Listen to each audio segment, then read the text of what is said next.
Conflicts in Africa have become the daily occurrence. Daily occurrence.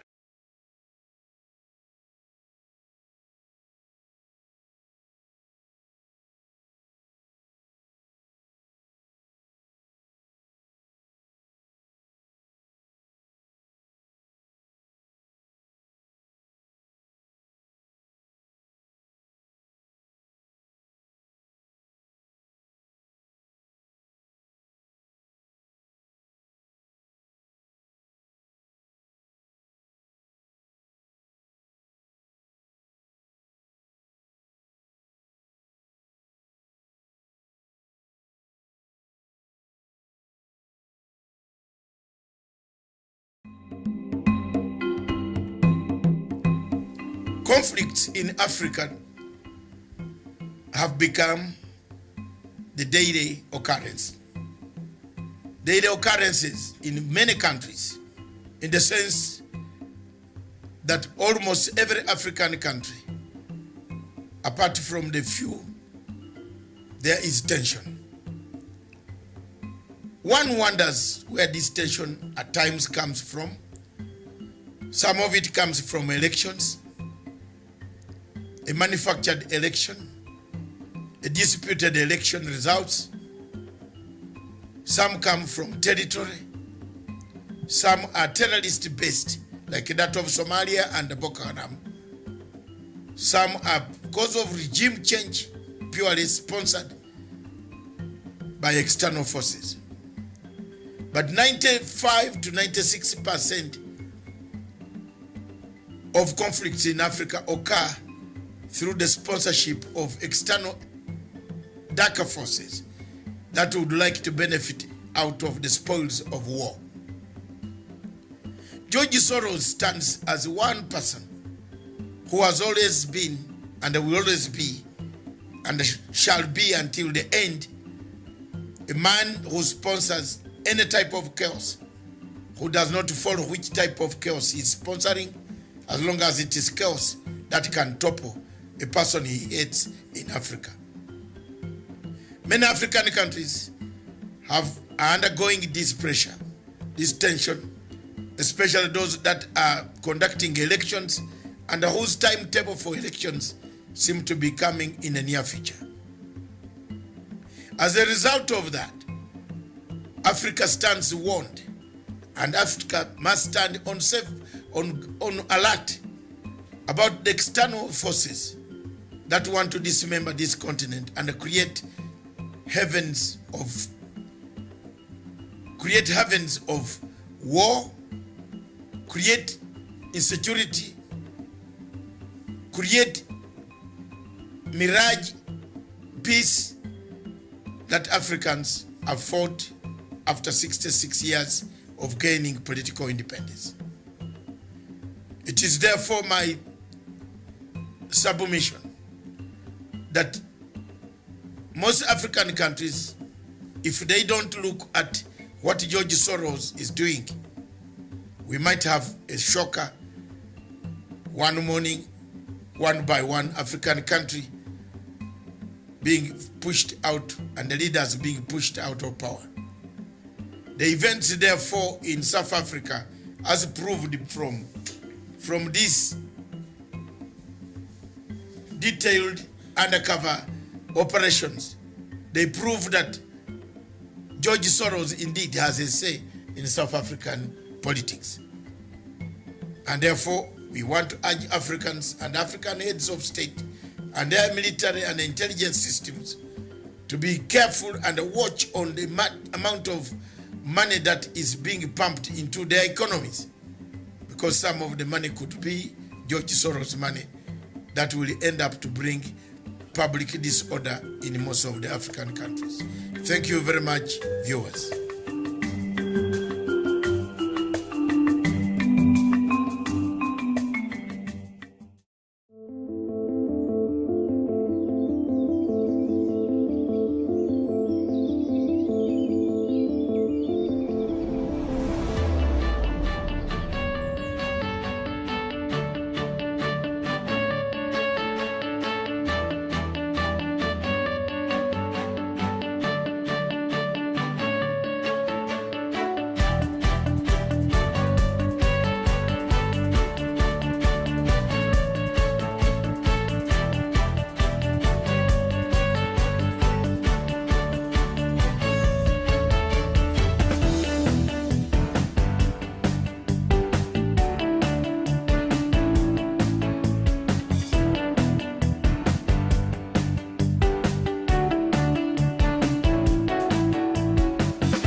Good morning, viewers. Welcome to Punchline Africa Television, together with the Legacy Trend Television and Radio, all the way from miles away from Nairobi.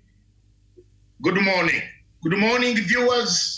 Today marks a great day, another day in August the 3rd, 2020, the year of our Lord, that we in Africa look at Africa in a different perspective. Our topic today on this show, Diplomatic Leaks, shall begin with updates of the Kenyan figures of COVID-19, go to Kenyan news, and then we come to our main topic in Diplomatic Leaks, the trail of George Soros' footprints in Africa and Kenya.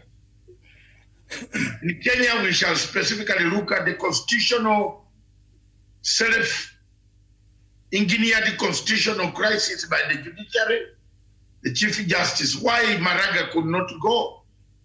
He was waiting to trigger a mechanism. Maraga has never forgiven the Jubilee Party.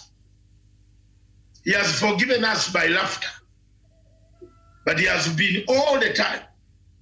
For the last 1 week, I have been warning people. I have even done a program on this show.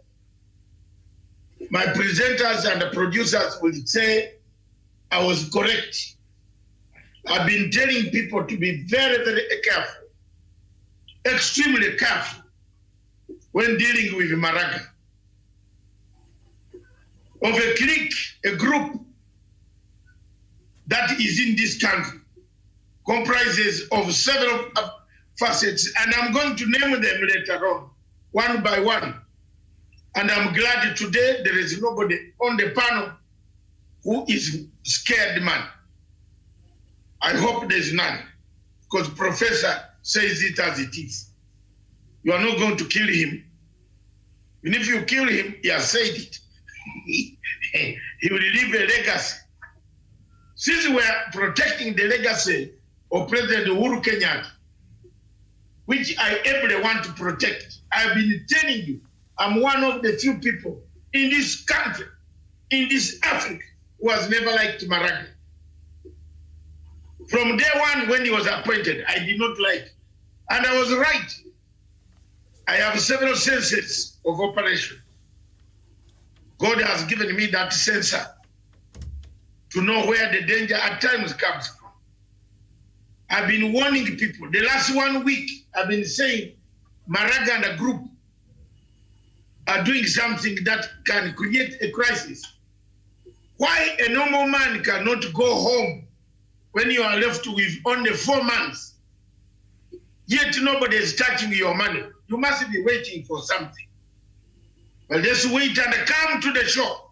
Right now, the figures in Kenya.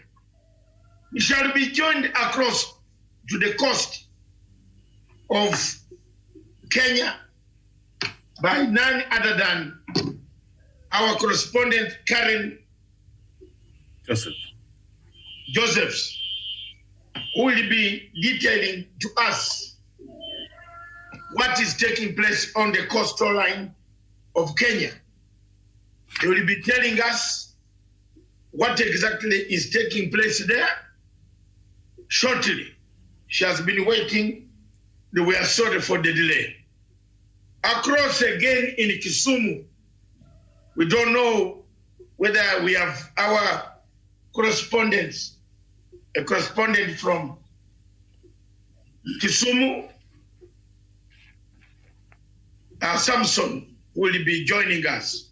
Miriam will join us later in the headquarters of Punchline in Africa, in Nairobi, Kenya. Thank you very much, viewers. I have my panel in place. Professor Gerard Onyari, our in-house analyst. Good morning, Professor. Good morning, Dr. Masanga, Daniel, and our viewers. Our investigative man Colombo. We call him Mr. Colombo. Good morning, Sin Daniel. The man is Wesonga.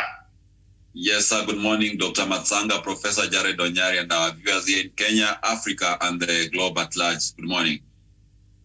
And good morning, viewers, wherever you are in Nakuru, in Eldoret, you have been very good people. Good morning and good morning. The weather in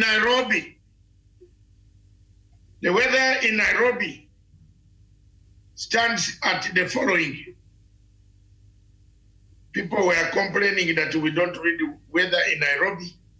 The weather in Nairobi is mostly cloudy, chances of rain at 10%, and 19 degrees Fahrenheit, or which is 23 degrees centigrade in Nairobi.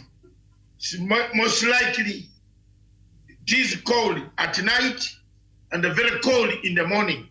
I hope all of you have noticed that. And we shall also cross over to Mombasa before we make any further crossover to Mombasa to bring in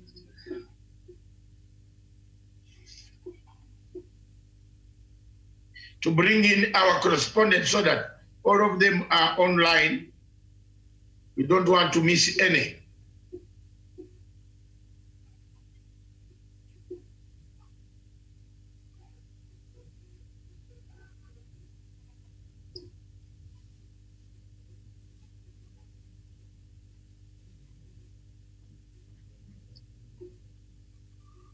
Thank you very much, viewers.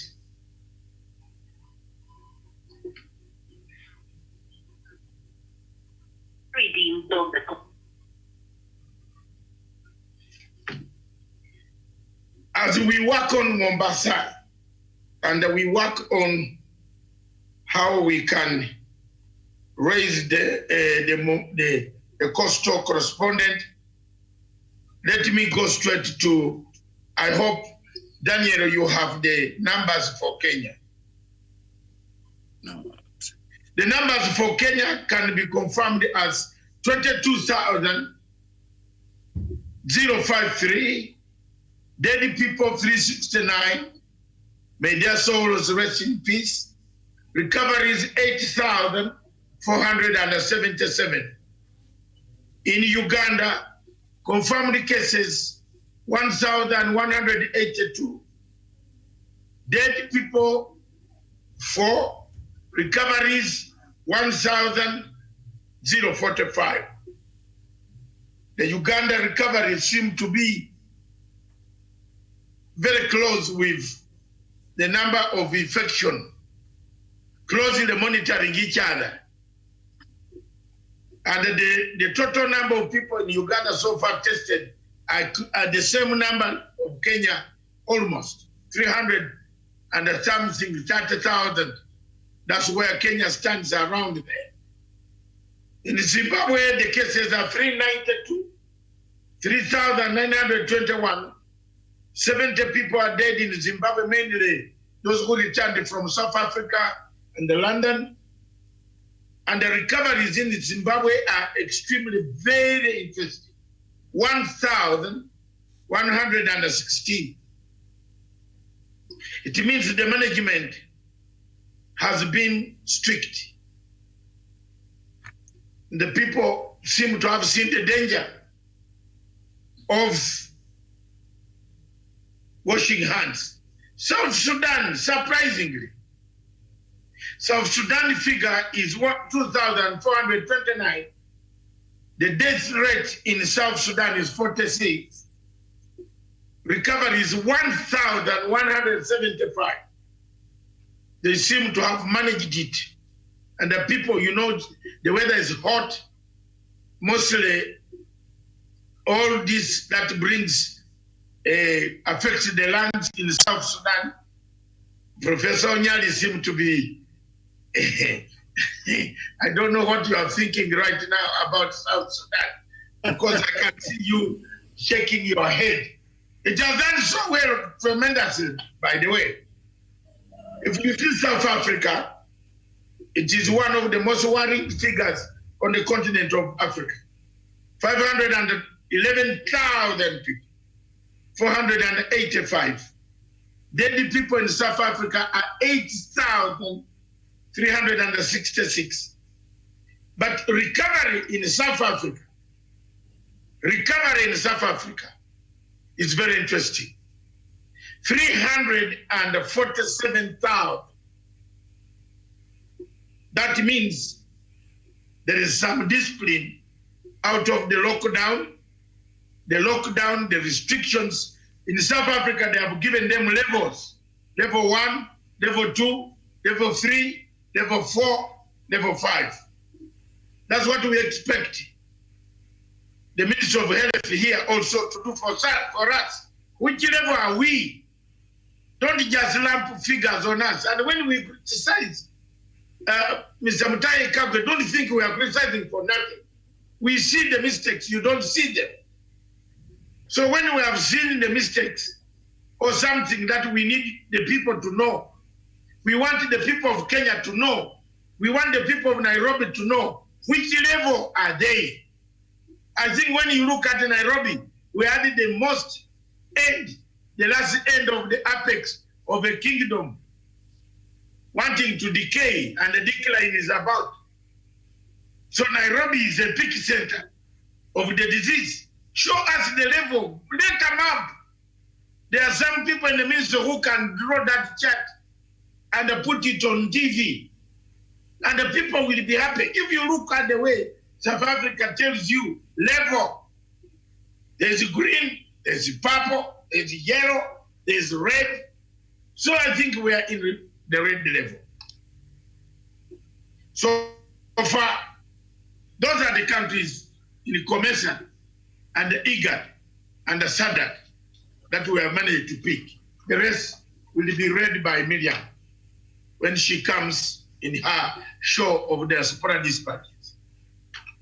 Thank you very much. We come to the newspapers. Then I now unleash. There is something in the Star email thread. Chiroma shrugs off Akombe's claim on Musando's death. I don't know why Akombe, again it comes back to the government. Akombe left this country, blackmailed this country, took the money from Dubai, disappeared with the money.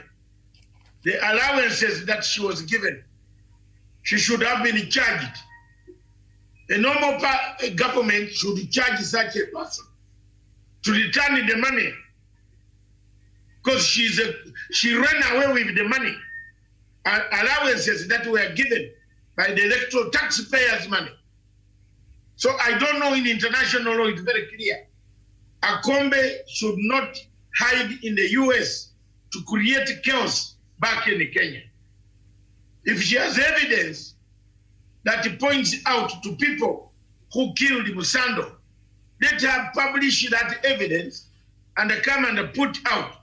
But this love affair between her and everybody who has ever tested her. So I don't know why she wants to bring us into love affair. I'm told she's very sweet and she has been tested by so many people.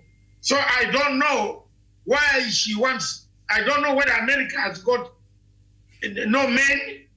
You know, there might be people who are stressed under this COVID-19. I have no good words for that girl at all since that time. I did not have any good word for her. And I warn the people, you know, one of the things that you should know, you can try Matanga on anything, but not international law.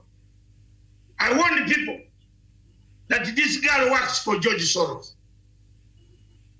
People do not understand. I don't know why they even allowed her to be on the committee that supervises Kenya's elections. You judge a woman by how many children she has produced from different people. Hey, those who have not, my friend, you see, if you don't want to hear the truth, close your ears. But I'll tell you the truth. Hapa, huko, unatoboa huko na huko. You don't touch it, Mr. Wilson. For us and the professor, we are done. We have stuck on our one route, one-way traffic. It's very difficult to marry a woman who has divorced. And don't try. Don't try, because there is trouble. Akombe, all this is love paining her. She misses Kenya. Yeah. She misses Kenya. You know, I was in a salon somewhere trying to cut my hair. And she was in another place. What she was talking, she didn't know. I was hearing. You know, when she got out and said, Dr. Matsanga, you are here. I kept quiet. But this is a woman who was sent by the George Soros CIA operations. We should not have allowed her to touch this election. So next time when some people want to clear people, also ask some people. When we talk about George Soros, don't say we are against George Soros. She herself, when she reached the UN, she told you she works with George Soros. That's the story on the front page, The Star. Your comments, Elida. Elida, Professor. Dr. Masanga, I have to speak this one as a chaplain. And Akombe should know this, that to lose your loved one is not something very easy. The family members need to heal and move on with their lives. It is not good every other time that you are coming with this news to put them on the front pages of the newspapers. If for heaven's sake, Musando was killed, the families are also demanding to know who killed Musando. A responsible citizen, a person who works for a reputable organization like United Nations, she has got that kind of information. She cannot frontier herself to write that report to the police. Please, those Akombe, desist from doing this, let the family heal, and move on with their lives. Don't play politics with someone who has got children, who has got a wife, who has got a mother, who has got brothers, who has got relatives, who has got friends, that you keep on telling us that you know. Now that you know, what is it helping that? So please allow these families to heal and move on with their own lives. But remember, God, He's a church in heaven. The blood of Musando is crying from the ground, and God is asking, where is your brother? And those who killed Musando will be brought to book, and they will never escape. So let her desist, let her keep quiet, and of what benefit is it helping that you are in the United States of America and you talk ill of your country? Kenya will remain your country. You are a Kenyan, you are a black person. That's so be it, and that's how you will be buried.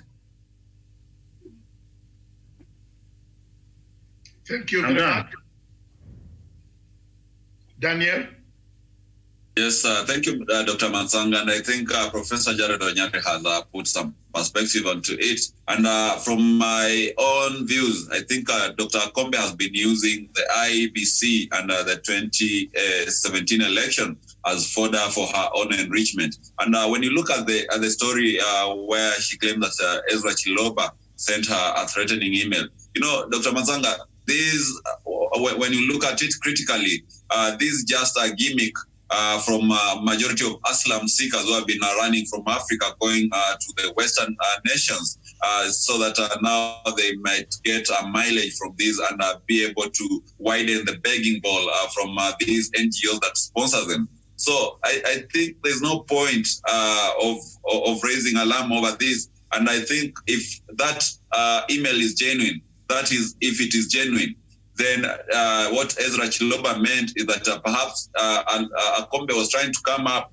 with some things that were very different from what history tells us. So to me, I think these were lies that were being countered and not what Akombe wants us and the international community to believe. So if truly she knew something about the demise of the late Chris Musando, this was not the perfect time to bring it up. She would have brought it up during that time when this incident was very quite fresh and when the family really needed justice, not years after 2-3 years after everything has gone into the abyss. There is when you come up and be able to open the old wounds. I think that is not quite helpful at the moment. And she should leave the issue of investigation and the issue of prosecution if anyone will be found culpable of committing the murder of Sando to be brought to justice by our justice system. Our detectives we have very able detectives who can be able to undertake the investigations and be able to zero out individuals who participated in these heinous acts. So Akombe should give Kenya a break. We need to move forward. We need progress. We need peace. We need unity as a country. To me, before I bring in Mombasa, be on standby in Mombasa, our correspondent, Catherine Joseph, to do the analysis, to get us the weather, the conditions. Let me say this.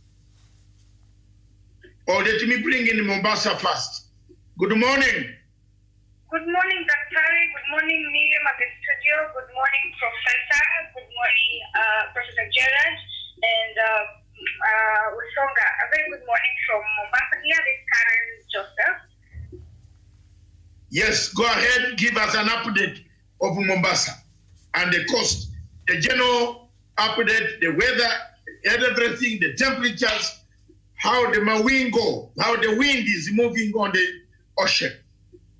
Yes, it's very cloudy right now. Temperature is at around 24 degrees Celsius, and averagely it will go to 0 degrees Celsius. It's very cloudy, and it's been, we've had showers today, and even yesterday, and it's been very cold here. However, so much is happening. Down near the coast, we have, politically, we have something going on. If you would permit me to take you people through, yes, that would be fine. Okay, right here at the coast, we have the ODM legislators who are actually headed towards coming up with their own party, political party. And this is because they feel like the ODM is treating them in a way they don't like. When I say that, this is what I mean.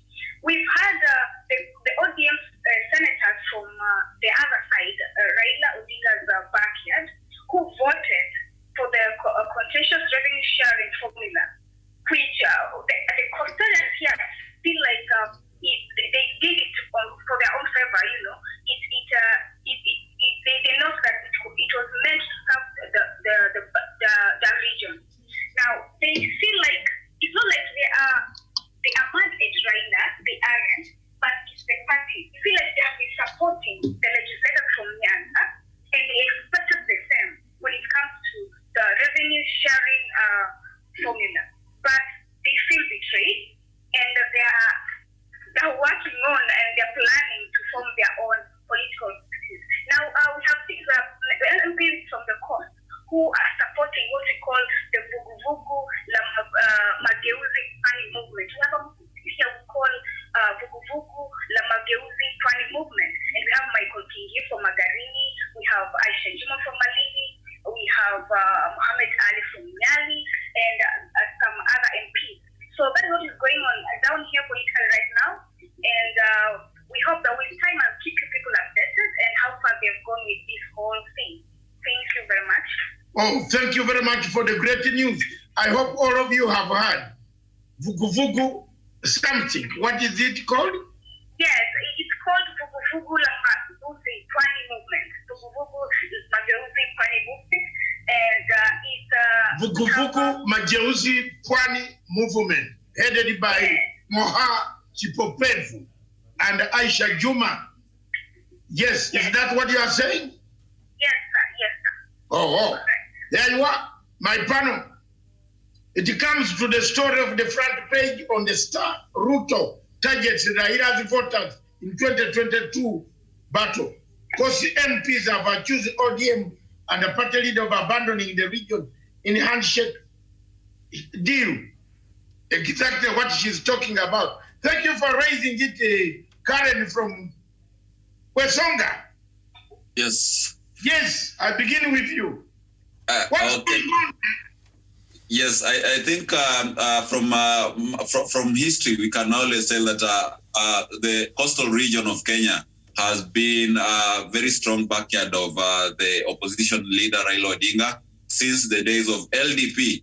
And this, whatever is happening now, is no exception. We have been having instances like that before. We had people like Kazungu Kambi chatting Asika Path. We had Suleiman Saif Kajembe chatting such a path. But ultimately, whatever happened, and those who have been observing the political field of the coastal region of Kenya will agree with me that these people, whatever Muhammad Ali and Aisha Jumwa are plotting right now, is something that has been there before, and the political grave is full of such people who have come up with such outfits to try and reduce the grip of Raila Odinga in the coastal region. So I believe this one also will meet its ultimate death, and it will be sooner than later, because these are legislators who are associating with the William Ruto. William Ruto is someone with a very tattered reputation. Okay, talk about William Ruto. Can you also combine with the fact that William Ruto has picked some people from the region of last weekend on Saturday? We saw huge numbers of youth under COVID conditions, poor youth being ferried to the MP Oscar Suti's house. What's your comment there? Yes, I think this is very unacceptable, Dr. Matsanga. And these are people who have total disregard for COVID-19. They don't put on masks. They don't observe the social distancing. And here they are bringing young people in their numbers for a congregation at someone's home with a total disregard of these laws. And I think it is high time the government cracked a whip on these kind of politicians. And of course, Ruto is the politician who is behind all these political activities. For God's sake, right now is not the time that we should be having a myriad of political activities. The cost, this is the same person who is sponsoring Muhammad Ali, Aisha Juma, to cause some kind of discord and really trigger some kind of politics that is ongoing in coastal region. In Rift Valley, we saw Oscar Sudi hosting a number of youth.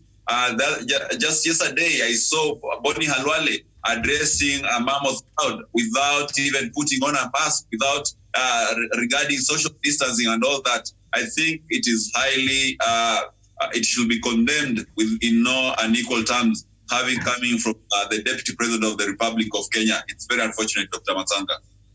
Thank you very much. Professor Nyadi, thank you very much. Welcome to the show, Miriam Ugutu. The star has arrived. Karen in Mombasa. Yes, sir. You have heard that the Vuguvugu, what is this thing called Vuguvugu? Vuguvugu. Vuguvugu. What is the word Vuguvugu? What does it mean? Vuguvugu in Swahili. Dionini in English. Yes, the word Vuguvugu here is a situation. It refers to a situation where you cannot, how to explain it? It's something you cannot even tell whether it's on a particular. Okay, let me explain it this way. If we have water, this water is not even warm, but it's not that hot and it's not that cold. So it's somewhere in the middle. It's a situation where you cannot even tell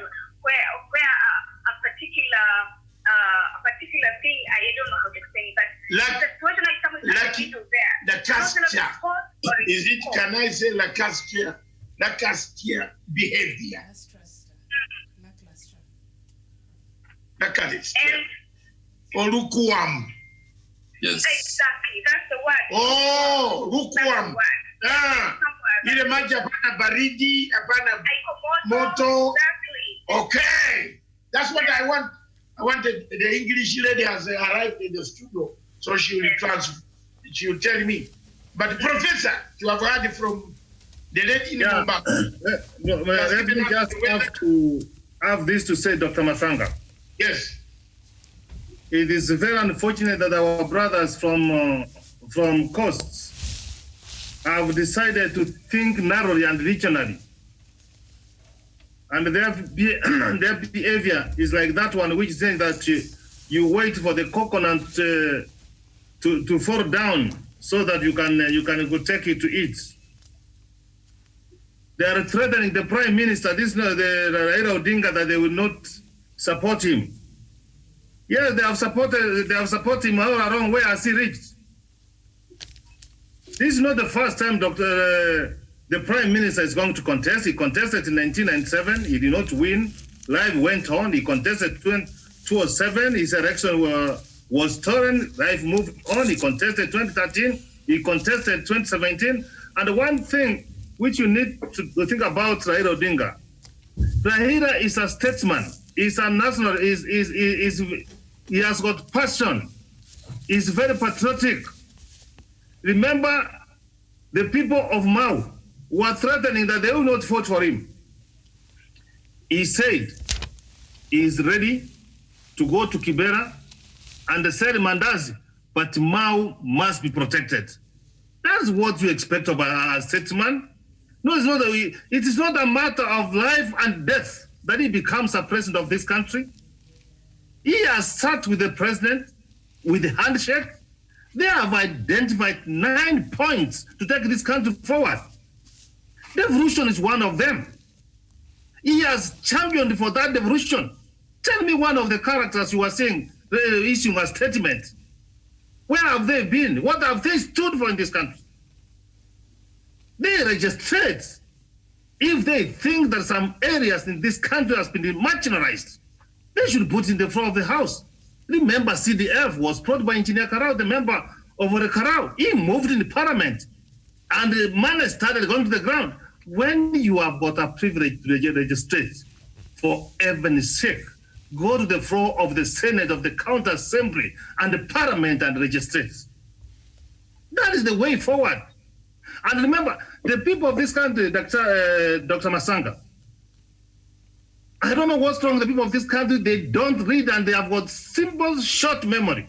The constitution of this country requires that we have public participation.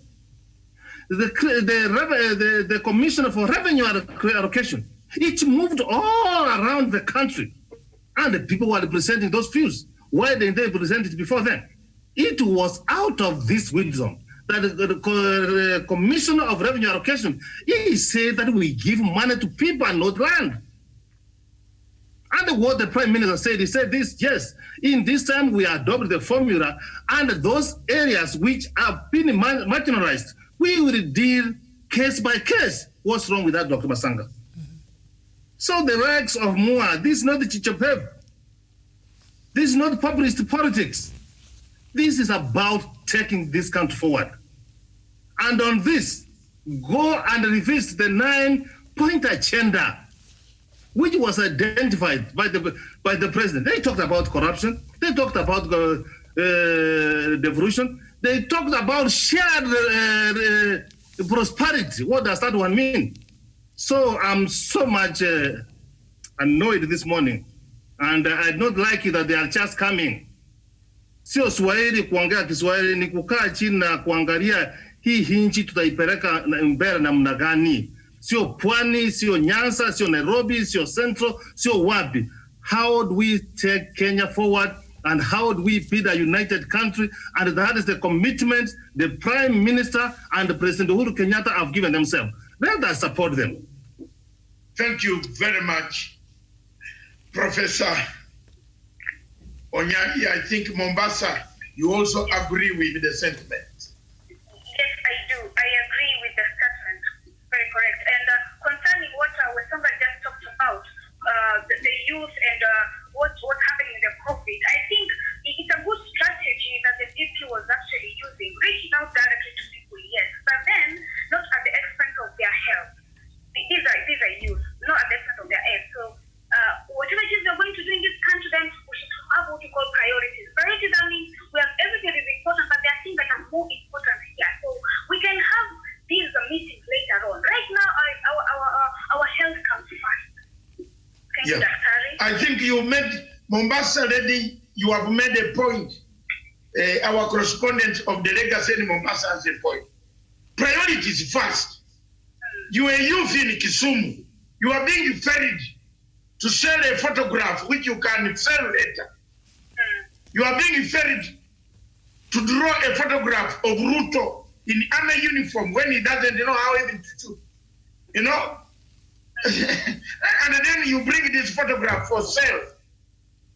Skirmishes are taking place. I think for me, equally, let me speak like a Professor Nyad now. I'm also upset. Skirmishes are taking place in Nakuru. Some people, the intelligence that is coming from there, and intelligence means people gather even your telephone conversations, are indicating people are making it very look like taking hostage politics very strong. If you don't vote me in power, I will destroy the whole Rift Valley. We shall deal with you. That politics is with the DP. And let's talk the truth. Raila Odinga, Uhuru Kenyatta shook hands. Me, I'm not a kid here.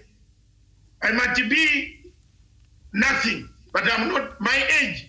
And my wisdom tells me to speak the truth. Raila Odinga, Uhuru Kenyatta shook hands. They saved this country from breaking to pieces. Another man with a big head like this, called David D. I'm not being a very hateful, but a big head is associated with Africans. Yes, our fathers used to call us, Chichwa kubwa huyu.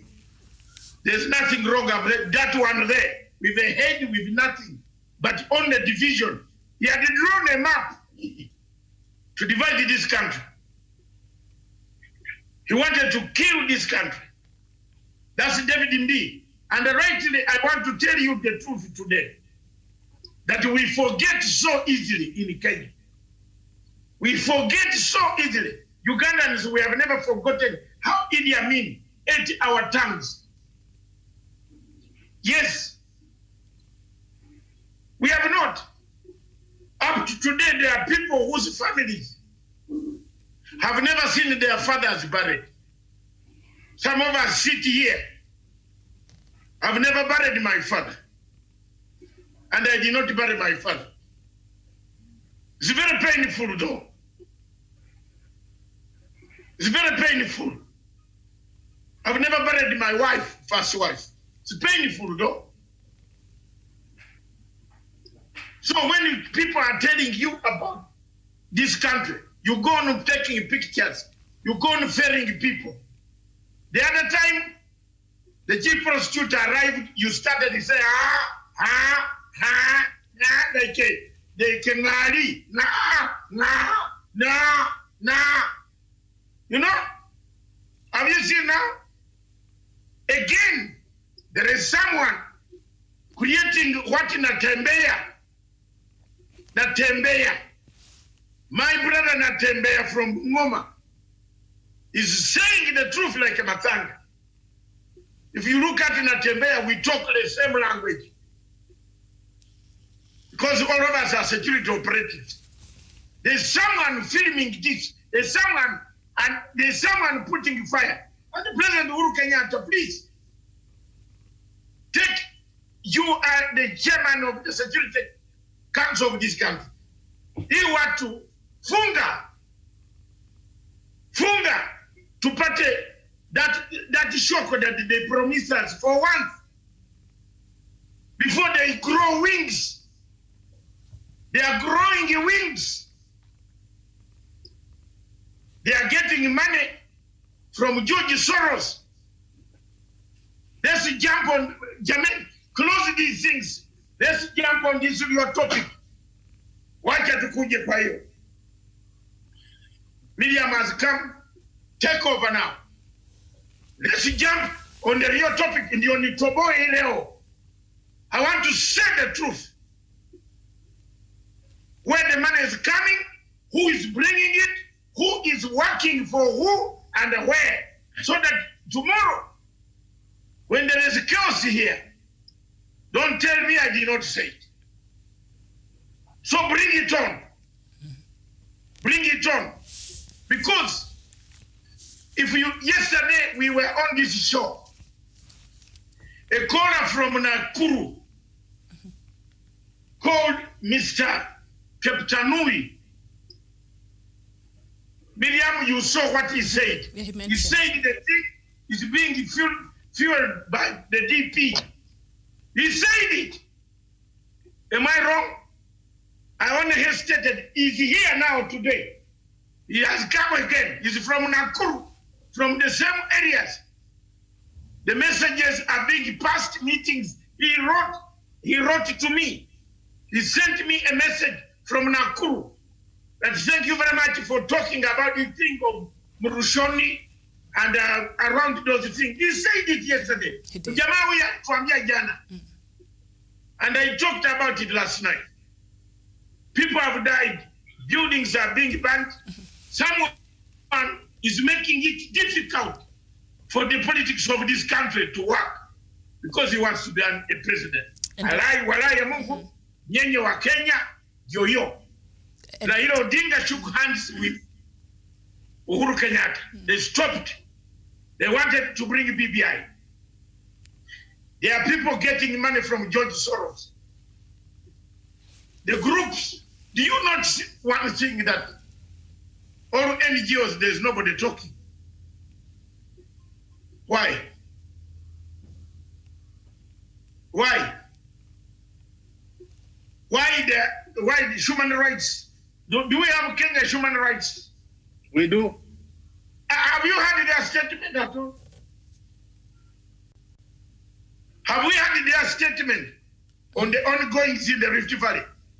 And Doctor, just to add on that, I think this is something very serious that the government should take very, very seriously, because anybody who thinks that they can advance their political, career or whatever it is that they want to achieve at the expense of people's lives, it cannot.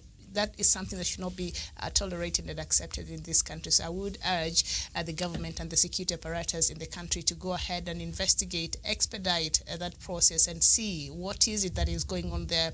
And as you mentioned, one of our viewers here, Kiptanui Savania from Nakuru, brought us a couple of places. He understands the geography of that place very well and the places where these skirmishes were happening. And this is something, Doctor, that requires a lot of attention. And yes, unfortunately, we've not seen any of those NGOs coming out and raising an alarm, because this is how it all started, and they should be stopped. They are not, Miriam, do you know why they are not raising an alarm? Can I give you a bombshell? Can I give you a bombshell? Then they are not raising an alarm. The funding officer is the same.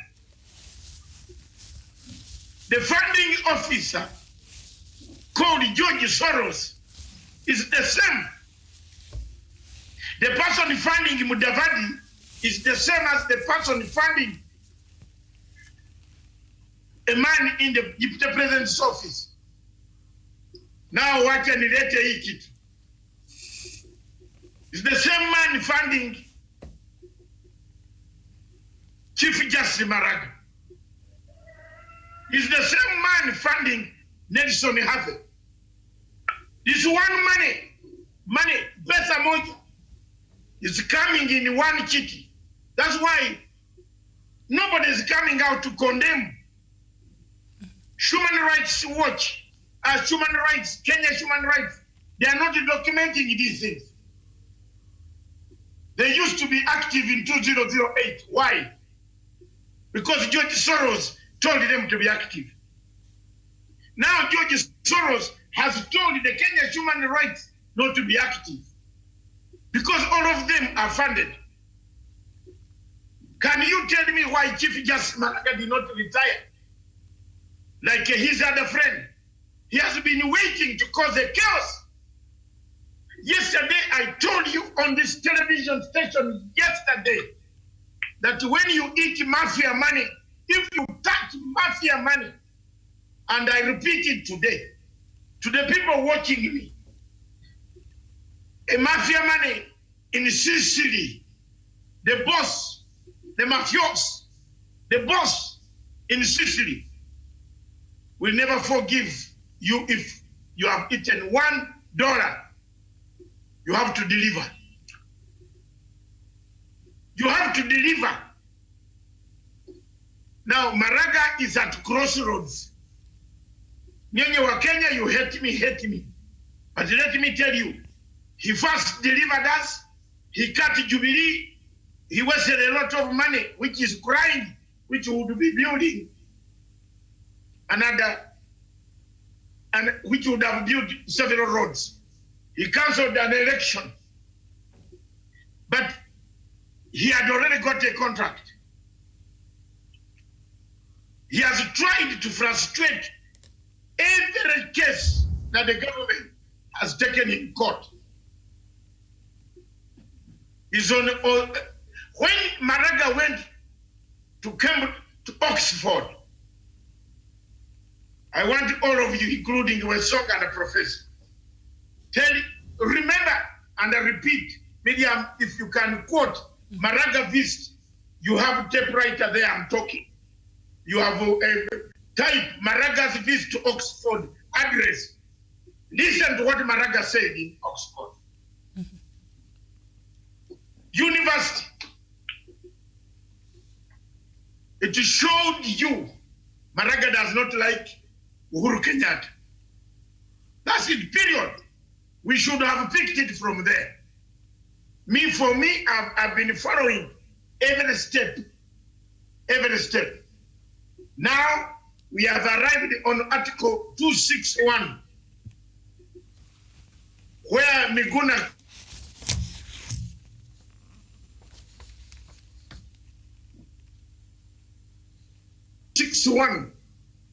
we have a cul-de-sac. Hakuna barabara. The only barabara left is Tubomoe, Ukuta, the bazooka. I know I'm frightening some of you watching now. Bazooka is that big gun that goes through the wall. Boom! Ibomoe Ukuta ndio tupite. Before we pass, we need to destroy that wall. The government is going to be put in catch-22. The gender parity law did not pass for several reasons. Women themselves, some of them did not come to parliament when it came to voting. Some of them stayed away. Okay. They have been keeping this quietly, working until they worked and they got Harvey elected. Remember, Harvey this morning on television, do you remember what Harvey said? He said, I know people are going to accuse me to be belonging to some political group. But how many times is Harvey also being seen by the DP side? What does Murkomen do with Harvey? Murkomen, Harvey, what do they do? Who among the Jubilee Party congratulated Harvey? Which side congratulated Harvey? Not even Raila Odinga. Raila Odinga did not congratulate Harvey for having become the secretary, the president of LSK. It was Tanga Group, Mujahideen. of Tangatanga, who said, "Congratulations, Your Excellency Nelson Habe from DRC Congo." That, you know, these are some of the things. Me, I've remained a Ugandan. I've been criticized. I am a Ugandan. So I've never bought any identity in this place. And don't push me to say who has bought identity. Because if you try, I can say. So, Professor, you better keep there like that, ma'am. But I will say, I've never bought an identity here to pretend to become a Uganda, a Kenyan. Matsanga, and I feel like Justice Maraga is the most lethargic Chief Justice that we've ever had in this country. When you look at his predecessors, like Weeks, during the time of Weeks as the Chief Justice, the government is on record. It never lost a case in the judiciary. And that is the time the government launched a very scathing attack on corruption. But look at Maraga. Maraga, it has taken him years since he assumed office to digitalize the judiciary. Right now, even though the judiciary can now file, the lawyers can file their cases online, it's still a very tedious task. Someone can take even a whole day filing a single case. And he has gone on record also to claim that there is a deep corruption in the judiciary. He has gone to public also to say that he is not able to perform his duties as the Chief Justice. Then that begs the question, why do you still hold on to power when your predecessor willing to hold the fire there? Why does he stay there? Why does he remain there as the Chief Justice? Because he's waiting to finish the job the mafia gave him. Haven't you seen the answer? Besong, can't you see where we are heading? Yes, of course, it's very suspect. This puts President Uhuru Kenyatta in a fix to say what, okay, Maraga wants the President Uhuru Kenyatta to go and beg him not to give an adversary note to dissolve the parliament. So I want to call upon members of parliament. Right now, the members of parliament, they can even come and meet and finish Maraga. Did you know that? And that's what we have to do now. MPs, whatever you are, you have a right to even in a week, you sit 2 weeks, pass the law, and the Maraga and the Chebukati are out. We have delayed it too much. We have delayed it too much. We used to tell Dr. Milton Obote, you are delaying. And some of us were even arrested in his office. He said, go lock him in my house. You know, instead of taking you somewhere else, he took me to his house. Because I've gone to tell him that Okero, Basilio Okero, and others are plotting to finish us. He said, David Matsanga, where did you get the information? I said, go and look him in my house. I'll find him at home. Have you seen that?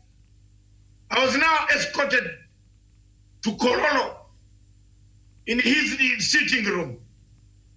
Then when he came, he said, come, you are right, but this problem, don't say it when the ministers are here. Can you imagine? This is how close I was with my president. And we lost the government. We lost. I am now 36 years in exile. I began 36 years on 27th. This is the honeymoon of the beginning. So, you see, things start like this. You can see Harvey has never been congratulated by the other side. But you comment, you have seen where they are all the time. So what the Chief Justice Maraga was waiting for is the final He wants to become a leader. I told you here about 4 weeks ago, Miriam, I said he's looking for presidents. He wants to govern Kenya for some time. Who will elect him, Dr. Matsanga? No, look at it. I am telling you, look at the events. If parliament in Kenya is dissolved, automatically there will be you need an election immediately. Where is it going to be organized? Is the parliament that the president is in power because of the parliament, isn't it? It automatically means the president under 261 has no room, no alternative. Once Maraga says, Boma parliament ended. If the president refuses, Orengo comes to the Senate and they say, you're aware, Kenyans, aware of this.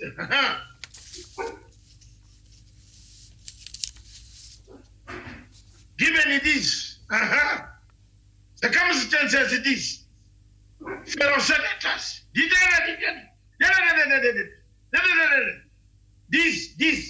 this. We therefore beg to move. Are we not dead? You don't want to hear that word, I beg to move. That's where we are heading. No, Nani, that's where they want to head. So the best thing that I'm saying it openly here, wandawacha niseme wasikie, MP, mutoke kwa ile recess, rudi, tubomoe huyu mtu, before ibomoa sasa. JSC cannot sit. Petitions that we petition against Maraga, but yet we don't have it. It can never come for hearing. There are 3 petitions there on Maraga. He has sat on it like he's using he has actually added extra weight down here. Sit on them, literally speaking. I think, Dr. Matsanga, it should... In the toilet, we don't know. Yes. Yes, it should be made clear to the Chief Justice that at no certain time will he ascend to power in this country through a constitutional crisis. And for the record, the judiciary that he's running is the most corrupt organ of the government in this country. So he doesn't have even the moral standing to call on anyone to say that the government has failed in this and that, any arm of the government, especially the executive. So let him show a good precedence like his predecessor, William Tunga, who quit some months before his time came, so that he could give some ample time for the government to hire another competent Chief Justice. But whatever Maraga is doing right now is to deny the people of Kenya the enough time to conduct good interviews to ensure that a good successor comes after him. So that is what he's doing, and it's really unacceptable to the Republic of Kenya. Yes, Professor. Miriam, I want to start with what is happening in the Rift Valley between the Ogiek and the Kipsigis. The president was sworn in to protect life and properties. We are seeing properties being destroyed in Rift Valley. We are seeing life being lost in Rift Valley. May Mr. President take action, and those people who are culprits be taken and be charged in a court of law. NGOs, if it was a policeman who killed a citizen, you will see what they will be doing. Let them just come forward and speak for the sake of this country. And that's why I like the former CEO, Bazul. He monitored the activities and the money which was coming to this country. The NGO must know money will come in this country, and the central bank must be able to tell us money coming to this country, it is coming to who, and it is coming for what. So that the George Soros, George Soros stands for regime change. He enjoys to change regimes And that's why he's pumping money to all sectors in this country so that he changes the regime. And let us come to the two-third gender rule. And I will respectively choose to differ with Daniel and Dr. Masanga. Why haven't members of parliament not registered? Who has stopped them from registering? There is a court ruling order which has been said, you go and do it. But we realized there's a problem. They cannot register. Even the ladies, the women we are trying to get, Dr. Masanga said they did not even go to parliament. So what do you want to, what the constitution says, if you don't register, you go home. So they have taken themselves to the slaughterhouse and they will be slaughtered. But I want to thank God that he gave us the prime minister and the president. You know, you are fond of hearing me talk about BBI, and you know, I'm not crazy. I know that is the keyword to the problem facing this country. Time has come for us to do audits of our constitution, as it works, as it not works. And we have done that one to BBI. So free advice to members of parliament. And the Senate, the PBI report is ready. Kenyans have addressed themselves to the third rule. People have given a presentation what needs to be done. And honestly, let me tell you, I teach gender and development. Appointing positions, we can put a third gender rule. But Miriam, when it comes, and I want to beg you and you sit from the way I sit. When it comes to election, I cannot force Daniel to vote you. Mm-hmm. It is upon you to convince Daniel to vote you. But now the keyword is on the handshake on BBI. We have given views. Women, ladies have given views. Kenyan have given views. Let us implement that one and we go in. Otherwise, you are giving George Soros an opportunity to pass through the Chief Justice, and they will destabilize this country, and that's not good for this country. So, Professor Onyari, what I hear you to be saying is that the two-thirds gender rule, which is in our constitution, is not able to be passed the way the constitution says. It's not. What do you call it? It's not viable as it is, because we've seen elected positions. How do you tell people to elect you, Miriam? So appointing, we can appoint. Well, we're thinking about the referendum. I don't know if it will. Of course, COVID-19 has disrupted everything, so we don't know when that will happen. But even as we consider these changes that we would want to the constitution, this should be one of them, because it's a very vital bill. And as Dr. there has mentioned, and according to our constitution, somebody can go to court and challenge this, and whether it's who and Parliament can be, Parliament can be dissolved because of this very important article there in our constitution. So you're saying that perhaps even as we looked at other sections in our constitution that are not perhaps working very well, might not have been thought through very well, and it's posing even a challenge, a structural challenge, as Doctor there has been alluding. So perhaps this could be one of the things that we should look to change, because how do you force, like you say, how do you force? We've tried getting the women representative from every constituency. That is not enough. We cannot attain that number. We've tried any other ways, and Parliament has been reluctant to passing this law. So perhaps we need to change that. Is that what you're saying? First of all, okay. Who is saying? Who's going? You. Me? Go ahead, yeah. Miriam, I thank you for raising this. And I thank Professor for trying to differ with me, which is very good. But I'm now going to convince you to come along with me. Because you have mentioned two things. Raila Odinga, Uhuru Kenyatta. Those are our escape route. Forget about this other one. Forget them. I'm telling you, In political science, there's only one thing that you can do quickly. And the first, never allow air to enter, to fill the vacuum. You create rumor mongering. If you have gone for dowry, on the way people tell you the woman is ugly, whoa, the family you are going in, whoa. Oh my God, the family, one time they used to be a wizard, whoa. You know? Are you with me, people? Yes. There used to be a wizard in that family. Chunga. If you are going to pay dowry, and you don't go like a man, and say, Mbaya, whether she has one leg or one finger out missing, she's hiding in the shoes. Let me pay.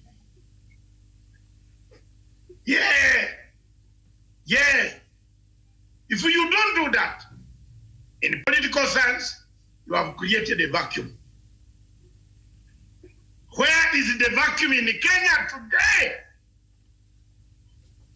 The vacuum is not, it is, we are waiting too much. That's true. Deliver, Your Excellency. Your Excellency, deliver the BBI. Talk it about you, how, even if it is bad, put it. However it is, whichever it looks, if it is ugly, if it is black, if it is yellow, it is purple, let's have it. Your Excellency, my age is the age that you prevented from COVID-19. You told us to keep off, to sit away. Yeah. You told us to keep off some things, but me, I'm dying on the job. You and I were in the same category, sir. Up there, above 58. We are vulnerable. Deliver this BBI book. Mwaga hiki tu. Ingie. It will deflect this so-called Harvey. This Harvey man cannot read. He knows how to comb hair. Look at his hair. He has put mafuta like a woman. Yeah, look. No more man puts, look at Matanga. No more man. Marines. Because I was a soldier. Cut my hair. Wana kuweka na nyere. Sasa watu kama wanakuja kwa kitanda kwa waizi wanakuja kukuiba. Wataua wewe na bibi. Let them find a man in the bed. One of my daughters, the firstborn, was trying to marry a man.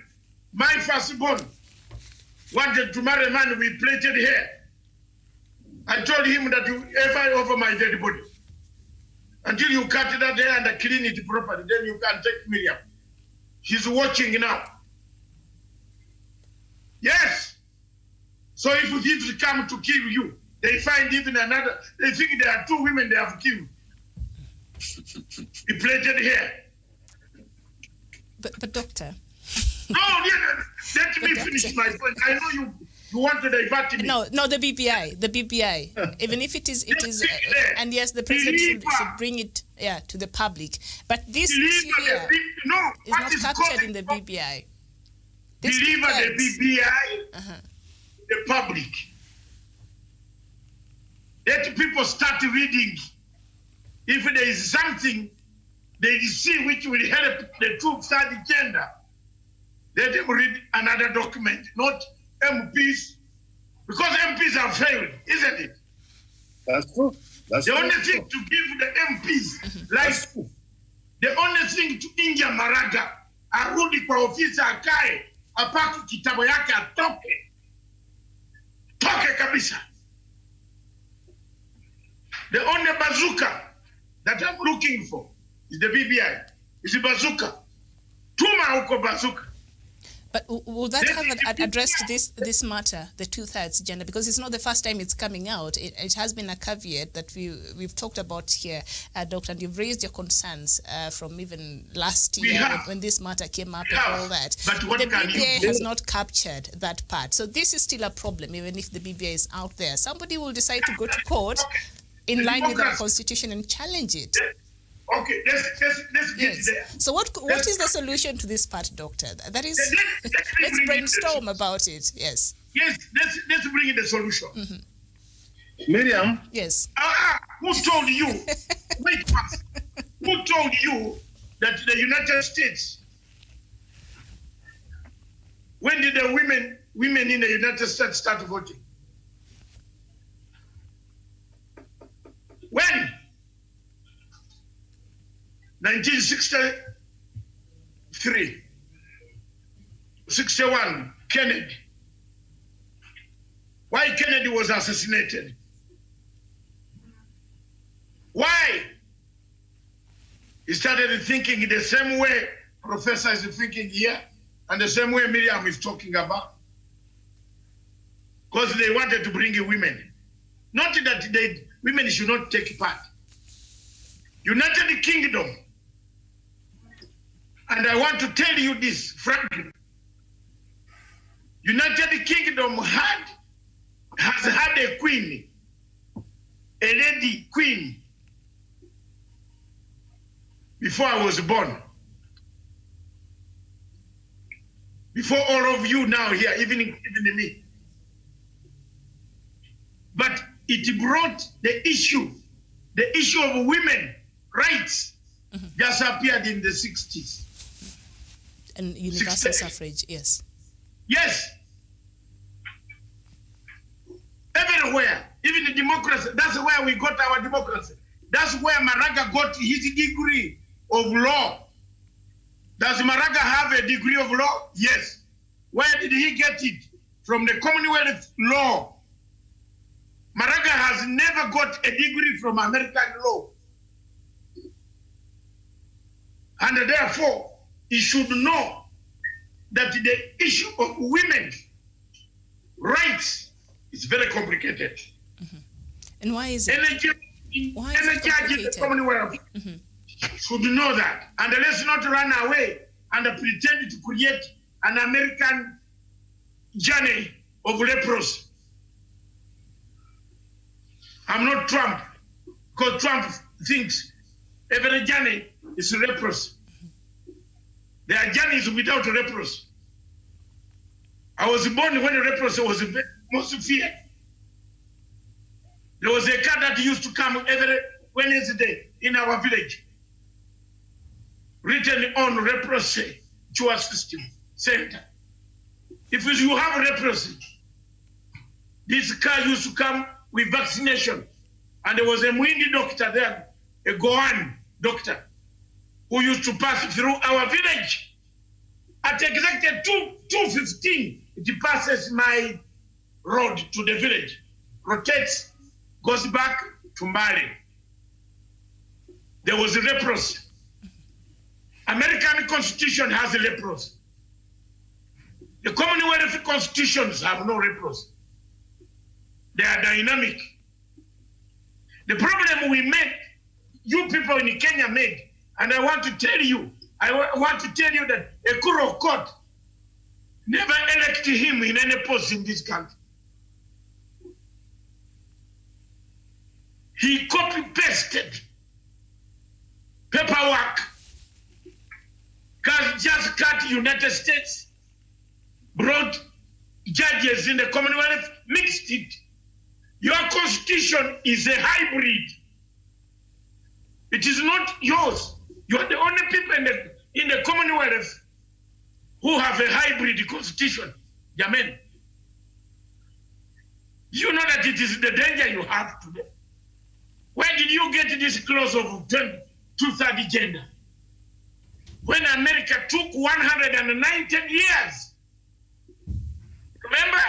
103 years to have gender parity. American democracy is 256. Minus from 1963 is when women in America started voting. I am not against women. I want them to have whatever they want. But as the professor says, the competition will be very tight. Why don't we just simply say, we have so many constituencies. Let's promote women gradually. As they learn the system, give them a portion. And Doctor, you have arrived. You have arrived at my question, because this is a dilemma. Even if President Uhuru Kenyatta might overcome it, even the next president might face the same dilemma. So how do we find a solution? How do we find a solution to the two-thirds gender rule?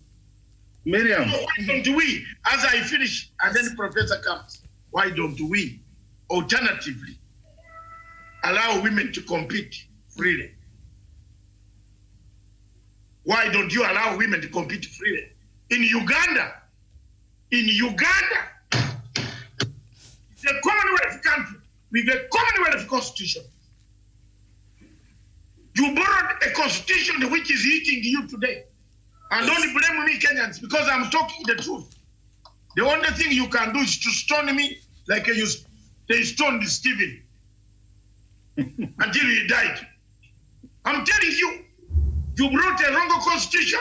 It is eating you. It is going to kill your president. It is going to kill your chief justice. It is going to kill your parliament. Had you stuck on the Commonwealth route, and hear me, you would not have this question. Because you can have a prime minister in the Commonwealth, but protect the presidency.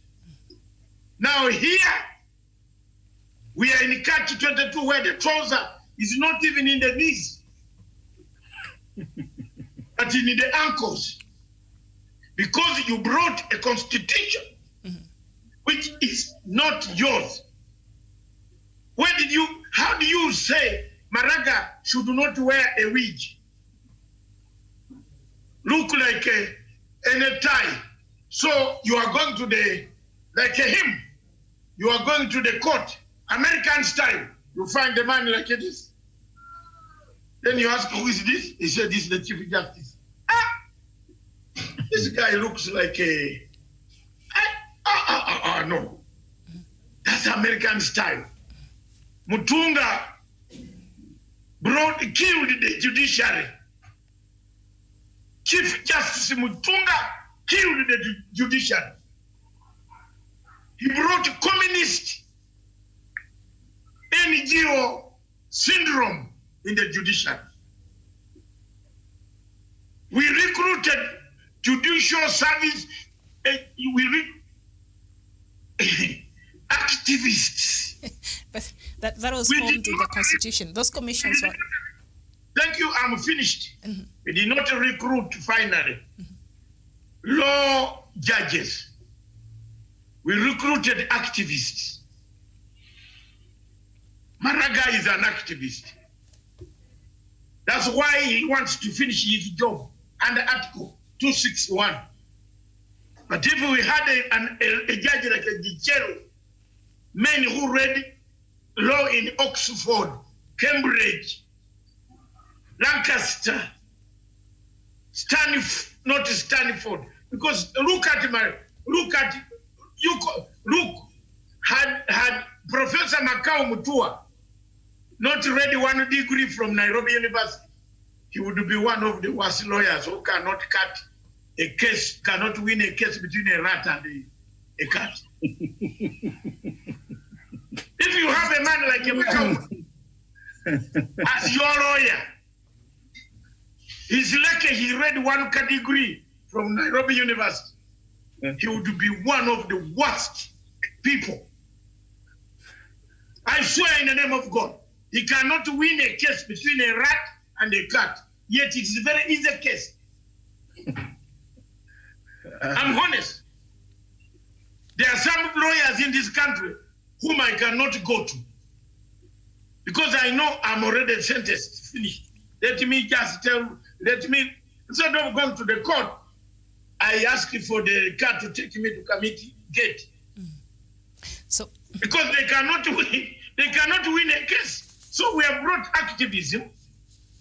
Most of the judges are activists.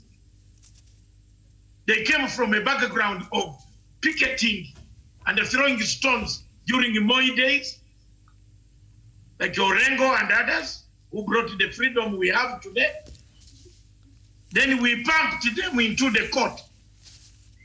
We brought a disaster for ourselves. Mm-hmm. Now it is here.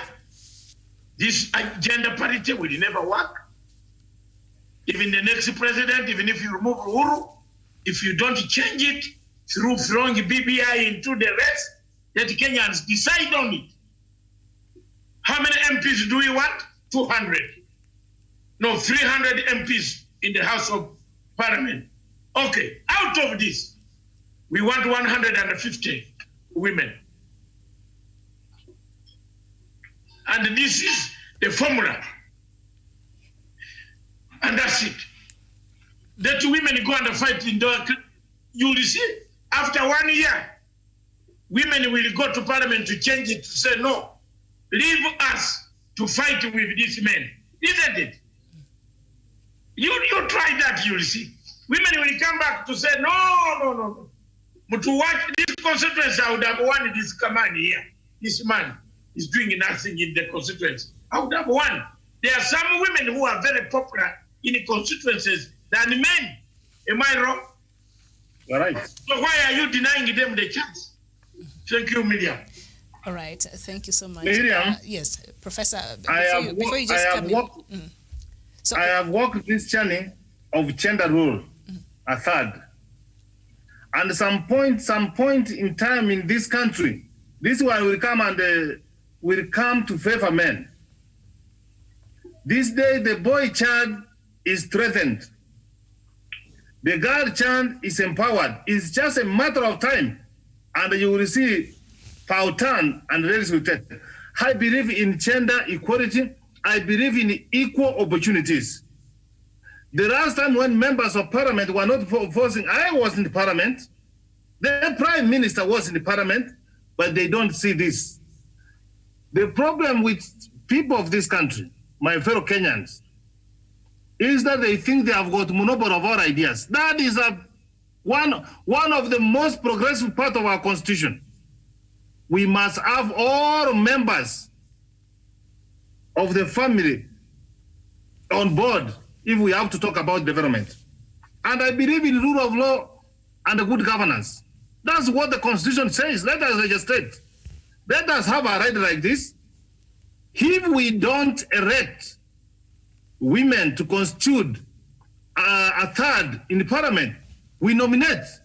This one will force political parties to nominate women at the nomination stage. Because how do we handle it? It is because political parties don't give women equal opportunities to square out with this money, with this man. So what is this? If women are given equal opportunity, what Dr. Masanga is talking about it, women can do very excellent work. Remember, like now, in the last parliament, we did not have women who were governors, but this time we were privileged. We had 3. In the other parliament, we did not have any woman who was elected as senator, but this time we have got Professor Kamal, and he's a deputy speaker. So what we want to do, what these women are demanding and asking, is to give them equal opportunities. He's saying that we allow them to campaign. Yes. How can a wife of somebody, a mother of someone be campaigning at 2 o'clock, 3 o'clock in the morning, 2 a.m. in the night? You cannot. So let us make the level ground. And what is squaring this? It is BBI. We have given very good recommendation in the BBI. We hope those things were captured and we could proceed forward. Because if we don't go this way, even the next parliament will have the same problem. Are we going to have that kind of business of having every other parliament? We dissolve them if they don't make the laws? So that is the way forward. And members of parliament, let me tell you for one, this Tanga and what Gerwek, it is because they have not sat down to do their work. They consult, they listen to what we are trying to talk about. They have got researchers. If it is not working, and then they should come forward and own it is not working because they are our leaders. That's how I look at it.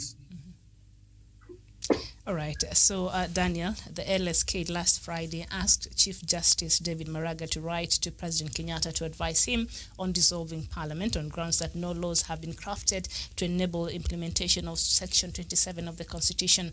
The LSK claims that Parliament has deliberately refused to initiate the gender balance process in government offices, and LSK President Nelson Harvey argues that aside from failing to enact laws involving the two-thirds gender rule, Parliament itself is not balanced in regards to gender, and under the two-thirds gender rule, the dominant gender should only occupy 66.66% of the public offices.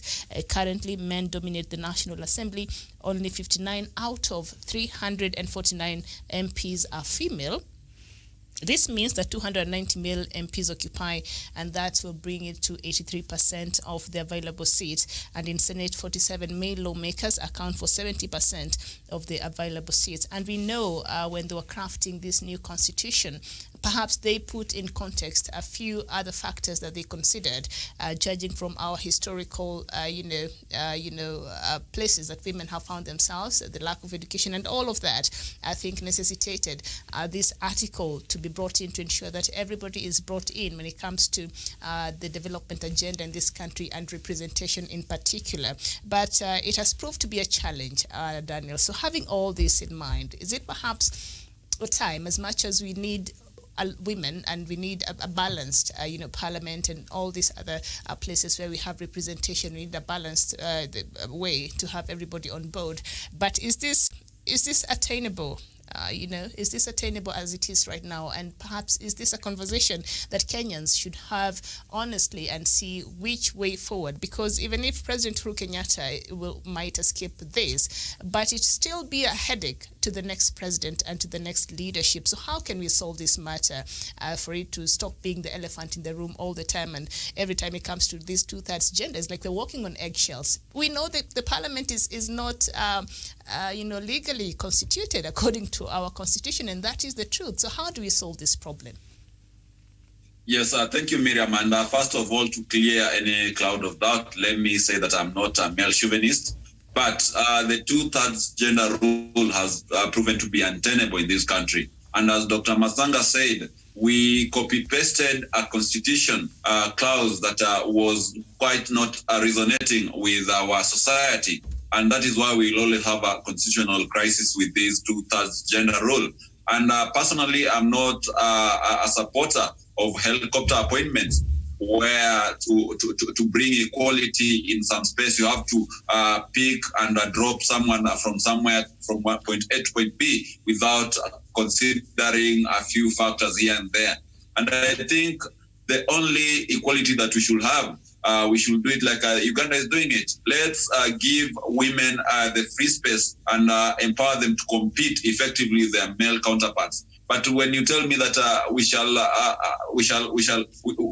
shall achieve equality by doing this helicopter appointment, where you select a few individuals and bring them in parliament, you select a few individuals and bring them in the Senate and the counter assemblies, then it's gonna fall flat on our feet. And to support this, look at the National Assembly. Look at the women who have been appointed in regards to two-thirds gender rule, who have been nominated.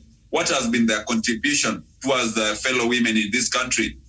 These women are in the 47 counties, the women representatives. They are given a kitty of close to 47 million. Look back at your county. What has your women done with this money in regards to supporting fellow women and supporting the female agenda in the counties? Really, there's nothing to show for it. And this is a system that has failed. And I think as a country, we need to go back and reevaluate. We need to get out of this quagmire and be able to see ways where we can be able to foster equality without just doing appointments and nominating people into these seats. Remember, even the Bible says, to whom much is given, much is expected. But these are systems that has failed, and the few women that have been selected to join our legislative houses have not contributed much, even to their own cause of fostering equality. And this is something that is regrettable. And that is why I'm of the idea that we need to evaluate the steps towards achieving this equality between the leaderships of both the houses. Let's empower women in terms of education. Let's empower women in terms of employment sector. And if you check the recent statistics, Miriam, on employment, most leaders in the corporate world right now are women. And those are the avenues that we should seek to empower women from, so that when it comes to the political realm, they have the same muscle to square it out in a competitive environment, a free, fair, competitive environment with their male counterparts. But otherwise, telling me that we can just do appointments and bring people to parliament, I think as a society, we still don't have the right mindset. We still don't have the right infrastructure to handle such kind of reform. And that is why it is failing with us. That's why we are finding ourselves in such a situation that we are right now. So let's reevaluate it and have a certain system where we can be able to do away with this 2/3 gender rule, and just make sure that we can empower women to compete and square it out with their male counterparts. All right, thank you. Doctor, it appears that we rushed the 2/3 gender rule there. I don't think the country was prepared in that manner. So how can we then, perhaps change this law, but also maybe put another in place that will still encourage women participation, active participation in our politics? Because I think they bring maybe not a lot, but enough to the table, and our voices needs to be heard. I'm a woman, yes, but this law is not working for us. That is the reality. So how can you replace it, but at the same time put something in place that will still encourage women participating in politics, active politics in the country? And I'm not a fan of nomination at all, but Doctor. There is the lady from Mombasa. Oh yeah. Miriam, always there is this lady from Mombasa. She will soon come on the screen so that she can, I don't know whether tomorrow or the other day you'll come to the screen for people to see you. So that tomorrow will be fine, sir. Yes, so that we don't forget you. What is your view on this? You have listened to all what we have said. Miriam has said it, I have said it, Professor has said it, my brother here has said it. Yes, what is the view? Miriam just asked whether it's attainable, and I think it is. There's something you don't get here. What is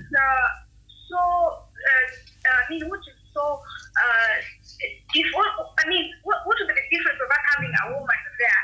Because we also have women who are empowered. If we say we need to empower these women, we should not forget that there are women out here who are already empowered. Now, these are the people we should give these opportunities to. So we should not just assume that everybody is not empowered out there. Every woman there is not empowered. We need to, I agree, we need to empower them gradually. But still, there are people out there who can still do it. As much as we are trying to avoid, seeing this history of other people who have failed before repeating itself, but still it's very wide for us to give them a chance. And that is only when we can say that we're practicing what you call gender equality. We are putting it into practice. So it's not every other woman out there who is not empowered. We have women out there who can still do it. And I don't see the difference of us having a woman who is empowered, she knows what she's supposed to do, holding a position. Because we also have men out there who are not empowered. So we should put into practice what we call gender equality. We should do that. Thank you, Miriam. All right, Doc, I asked earlier on a question there about now what should we do now moving forward? Because you can see already. Yes. the feelings. Mm-hmm. The only way to sort all this mess is let's get this document of BBI and throw it to people. You can see the feelings. She's a lady, and she needs to be empowered. she has said you need empowerment. I think you heard it yourself. Yes. You need empowerment. You need some. That is exactly what Britain did. It empowered the women. How do you empower women when you put them in a quota system? Unawakata, unasema, we want you to be in Rwanda. For example, in Rwanda, 3/4 of the cabinet are women. On competition, they defeated men flat out. Minister, Honestly. I think Yes. President Kagame was very intentional when and even in Ethiopia when he did that. Yes, he defeated the women. He defeated the men in election at the constituency. When you pick a kura, people supported the women. They voted the women MPs. But Kenya here, look at Uganda. Uganda MPs, women have hammered the men down, trousers going down into Lake Victoria. It is only here, in Kenya here, where tendencies against women tend to be very funny. I don't know why. I want also to investigate on this. And Doctor, one of our viewers here is bringing in an important point. Can I make a point here, Miriam? Yes. Here, people go and eat food. You find my friends eating food, kudu nyama at the Sagret. Then he stops his car and buys sukuma wiki to take home. Doctor, what kind of friends do you have? Miriam, don't dilute my point. It is true. I'm joking. I'm joking. I am now telling you, my sister. They eat nyama on the way. You should. Yeah, there is a friend of mine whom I rebuked. Rebuke them, yes. Yes, I rebuked. I rebuked, I said, drive, follow me. Follow me. He followed me. This David Matanga you see, nobody buys food for me. So many people have seen me in the city market. And when I enter the city market, all the traders start following me up to where I've gone, as if I'm going to address Kamukunji. Because they can't believe this guy buys. I carry my bag. This is the Matanga I'm telling you.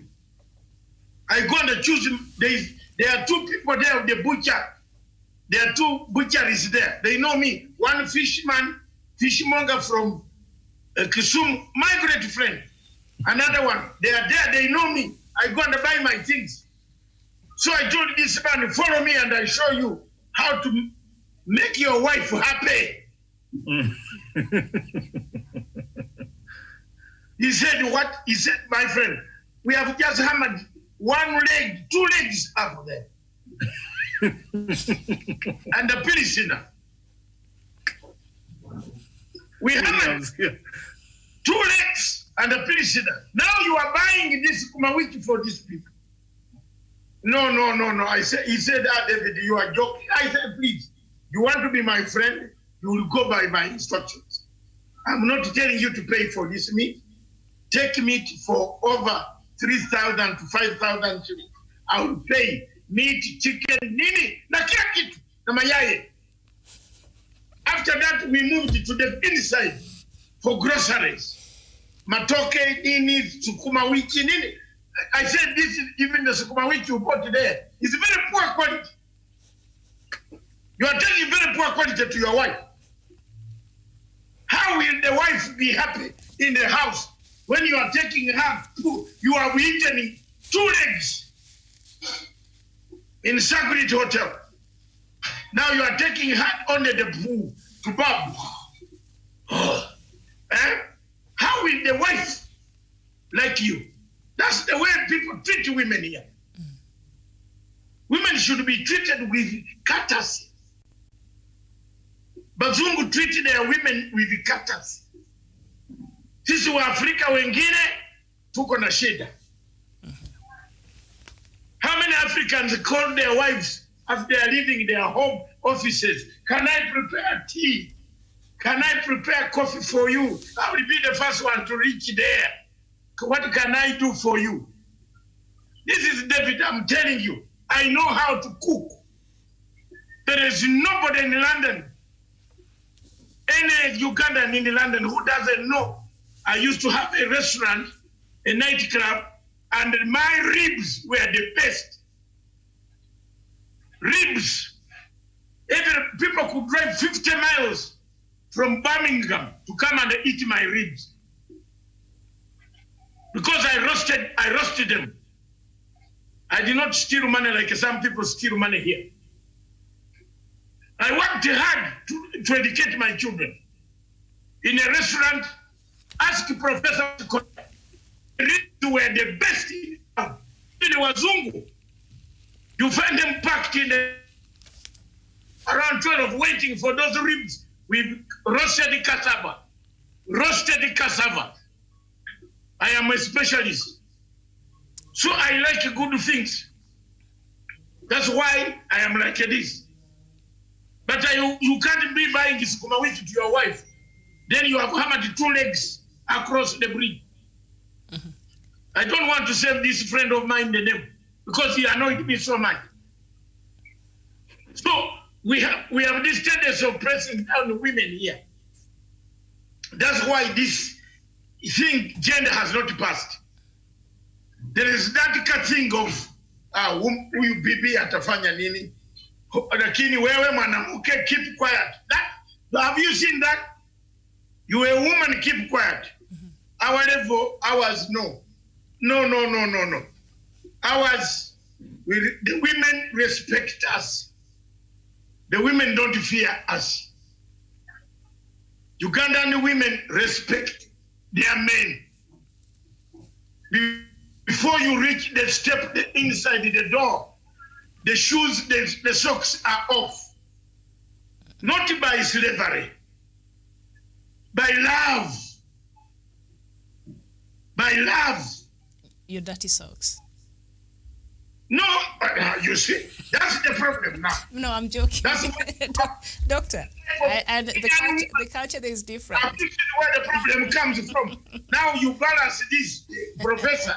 Have you seen what William has said? Oh, no. That the dirty socks. This is a man, this is your man, mm-hmm, whom you are going to stay with in the house. Who can take out his own socks, yes?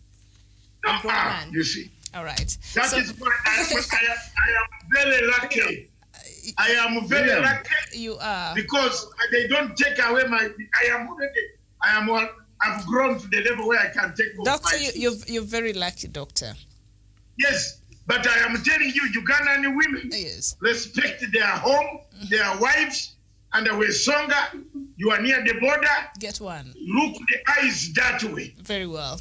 Yeah. So Ina Hassan here is saying, all is not lost when it comes to women in parliament. If the most conservative constituency in the country, Ijara, can vote in a woman MP, then we are in the right track. So she's saying, despite all these challenges that we are having now, meeting the gender rule and not having enough women being elected, but she's saying, if one of the most, conservative, constituency there from the northeastern part of the country, Ijara, voted a woman member of parliament. So it is possible, Professor.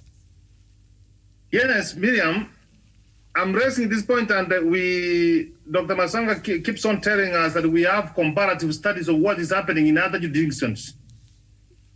We have said what this our dear sisters need is equal opportunities. And Daniel did not get my point. Let us look at the Senate. The Senate, we don't have a problem. How do we do it? We elected 3 senators. Out of the 47, 44 were male. Then we nominated 20 with the youth and the people with disabilities. So let them Kenyans know under registration that if they don't attend this, then they can be able to. Let me just give for instance, the Kisi community. And this is what we are trying to struggle from independence up to now. And thank God that the new constitution came that we can have 2 women rep. We have never erected women as members of parliament. So what we need to do is to change, and people must be able to know the consequences, that if you treat the other opposite gender and equality, then you are going to be nominated. And with this one, we'll open up Kenyans so that we start giving people equal opportunities. And with time, I did put this disclaimer that get it from me, Daniel. I teach students in the universities. You will find a class of 20, 14 are ladies, and 6 are men. I go to evening classes. I see that we are the majority there. So. You see that? So with time, you are going to see what's going to happen to the boy child. So let us treat all members. And I've liked what Dr. Masanga is trying to say. You eat 2 legs of goat and you take sukuma wiki to your family. This is the kind of mentality which Kenyans, and I hope Dr. Masanga was able to teach that man a lesson. This is how we educate people and change people the way they are trying to see things. Yes. So it is working in the Senate, Daniel, it can work in the National Assembly. So, Daniel, as part of the solution to this quagmire, because it is indeed a quagmire there, should now perhaps in the next, thinking forward in the next election, perhaps you start thinking about during party primaries that there should be a law that mandates a given number of nominations or the party tickets must be balanced in terms of meeting this gender rule. Could that solve this problem? Like in a party, if you're putting 100 and something members of parliament on your party, then there should be, out of that, the nominations, 2/3 of them should meet a gender rule. Will that solve this problem from the party primaries?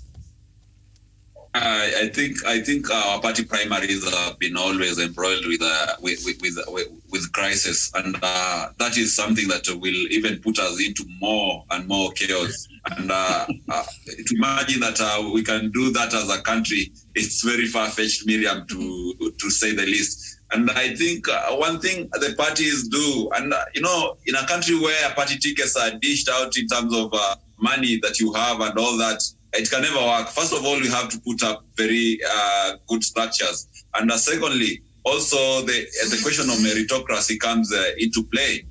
Look at a scenario where we have a very able gentleman running for a political seat, or maybe 1 or 2 gentlemen with a lady. You cannot just overrun these 2 gentlemen and be able to give the party ticket to a lady just because we are trying to observe a gender rule here.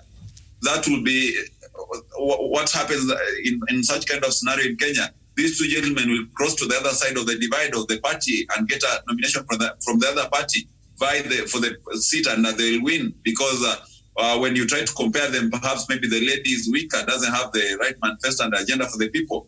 So I think if in the worst case scenario, whatever we can do is maybe just maintain the status quo and be able to nominate these people into these legislative houses. But also we have to consider and maybe reduce the number so that it becomes easier to meet the threshold, the required threshold in terms of numbers.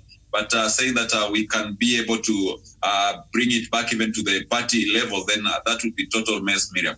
All right. So we know this case, I think, was in the Chief Justice's, office. So the court ordered the Parliament and the Attorney General to take steps to ensure that the required legislation is enacted within a period of 60 days from the date of this order to report the progress to the Chief Justice, and that if this order is not duly implemented within the stipulated time period, the petitioners or any other person shall be at liberty to petition the Honorable the Chief Justice to advise the President to dissolve the Parliament. That's why it is a quagmire. Can I read to you the latest now? Yes, go ahead, Doctor. The latest that has just come from the courts.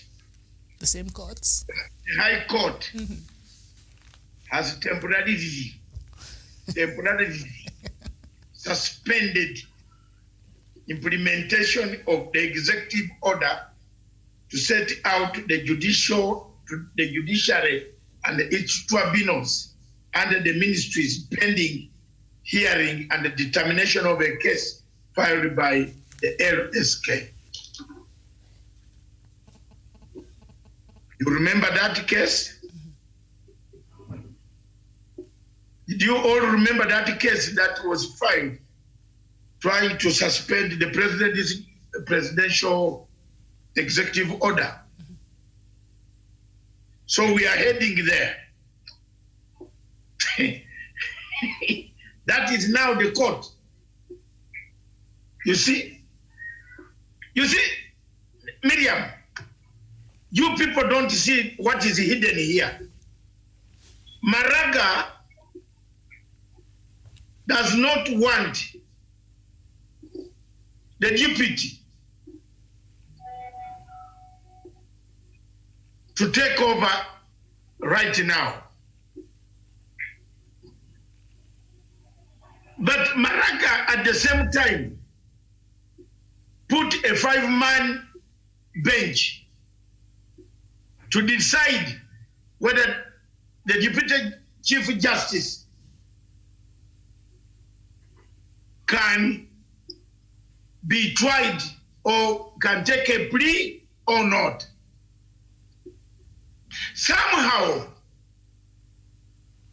and I want you to understand the difficulties of this case, somehow the woman becomes back bouncing, and she says, if you take me down, I'll take you down. Because all of us, we know why we nullified the election.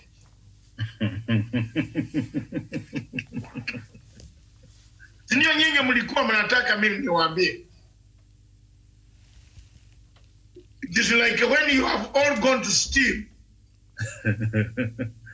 and you are on camera, then you say, can you remember what, if you do this to me, that thing will be somewhere.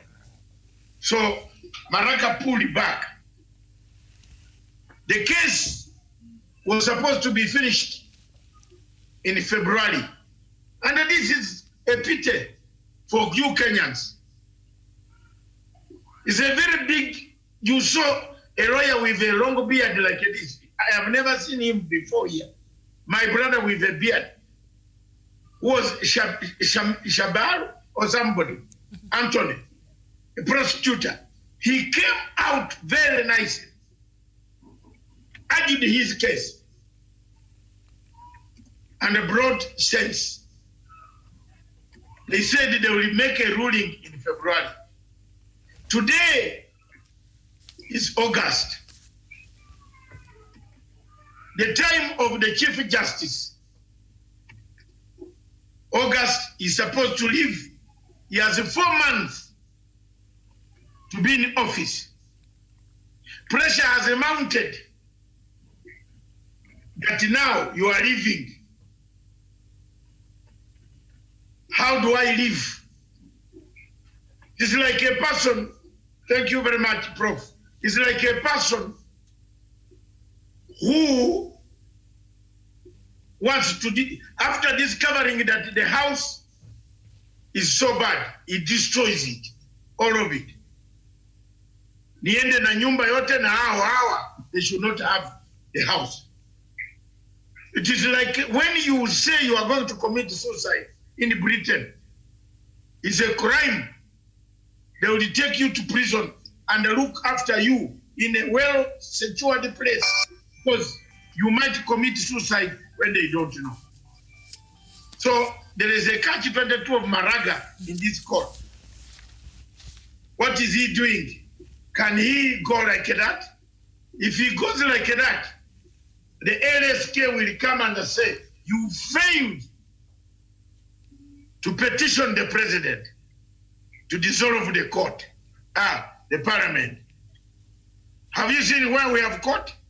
Then also the president is going to be questioned. Why, when Maraga wrote a letter, why didn't you dissolve the parliament?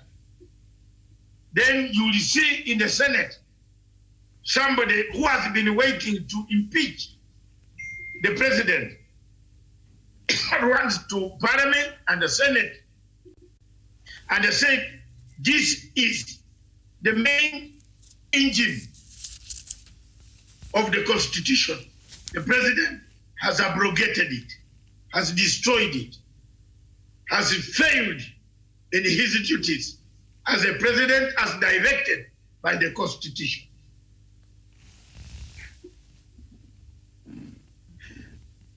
Ladies and gentlemen, that's where we are. We are caught in that level. I want to give each of you a minute, because to finish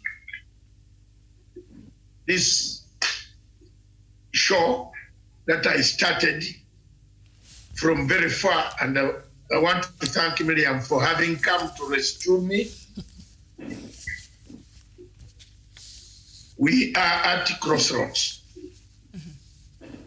The other day, Miriam, I wrote this thing at 5 a.m. I'm a foot soldier. Listen to me all the time, you people. I had seen it come. I got it just much earlier. It was coming. And there is more coming. There is more coming. People are determined, if they don't become presidents of this country, what? You can see Mudavadi going to stop children who are not wearing masks and giving them sweets, while he was wearing his mask big like this, looking like this. The pictures are there. Wesonga, you saw them. Yeah, I saw them. Children are not wearing masks. Instead of giving the children masks, he's giving them sweets. The children are selling the sweets, I think. Even if they are selling, yes, why do you buy their sweets? Step out of the car and give them, carry, if you're a politician now, carry 2 boxes or 10 boxes of masks.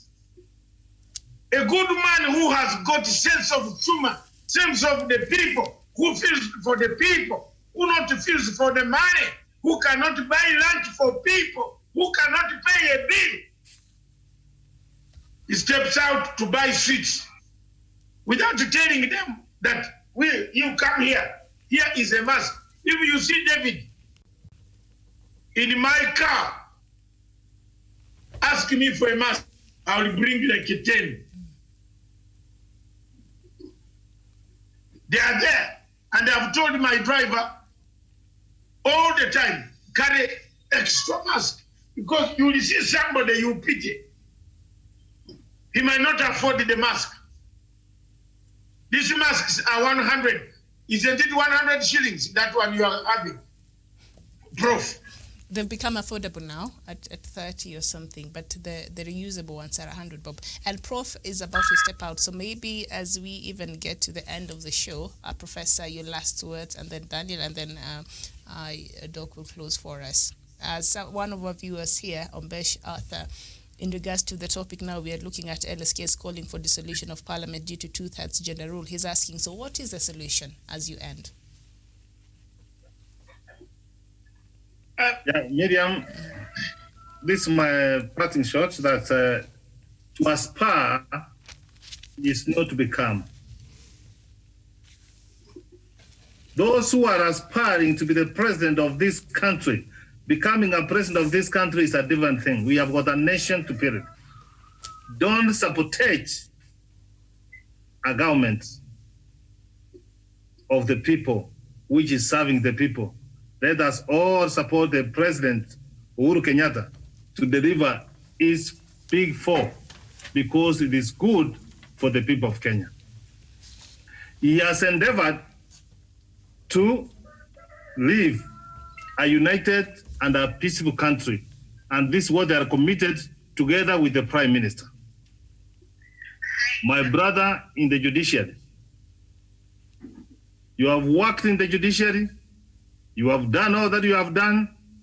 The remaining time, however, I pray that you choose a peaceful way of exiting, because in the next two months, you will be exiting for terminal leave, waiting your your retirement, be a peaceful man. To the beast bodies who are filing the cases in the court for the solution of parliament, however, I pray that they become nationalists. We have got a pandemic to deal with, and Miriam, you have heard me ever now again talking that the coronavirus is a pandemic and it is killing, and the people are taking it casually. We can't go for. Let me tell you, when you want to go and dissolve parliament, and you know we can't go to the parliament, we don't have a working independent election independent boundary commission. So where is your patriotism? There's a time when blood comes from the tongue, you spit some and you swallow some. Even if our constitution is not working, this is not the time you want to fix. Let us all be focused in dealing with this pandemic. Mm-hmm. To the viewer who has asked a question, I have given my points, and what I've done is comparative studies from what's happening in other areas. These things, we can do them gradually. And I can for sure and predict that in the coming parliament, in the coming election 2022, we are going to have around 6, 7 governors, 8 senators. We are progressing. Thank you. Thank you so much. And before I forget, Karen Joseph there from Mombasa, before Daniel comes in. Doctor, is Karen still there? She can give us a last word, and then Daniel will come in. Mm-hmm. Yes, Miriam, I'm here. And I would like us to be together right now. Like Professor Gerard just said, we need to be together.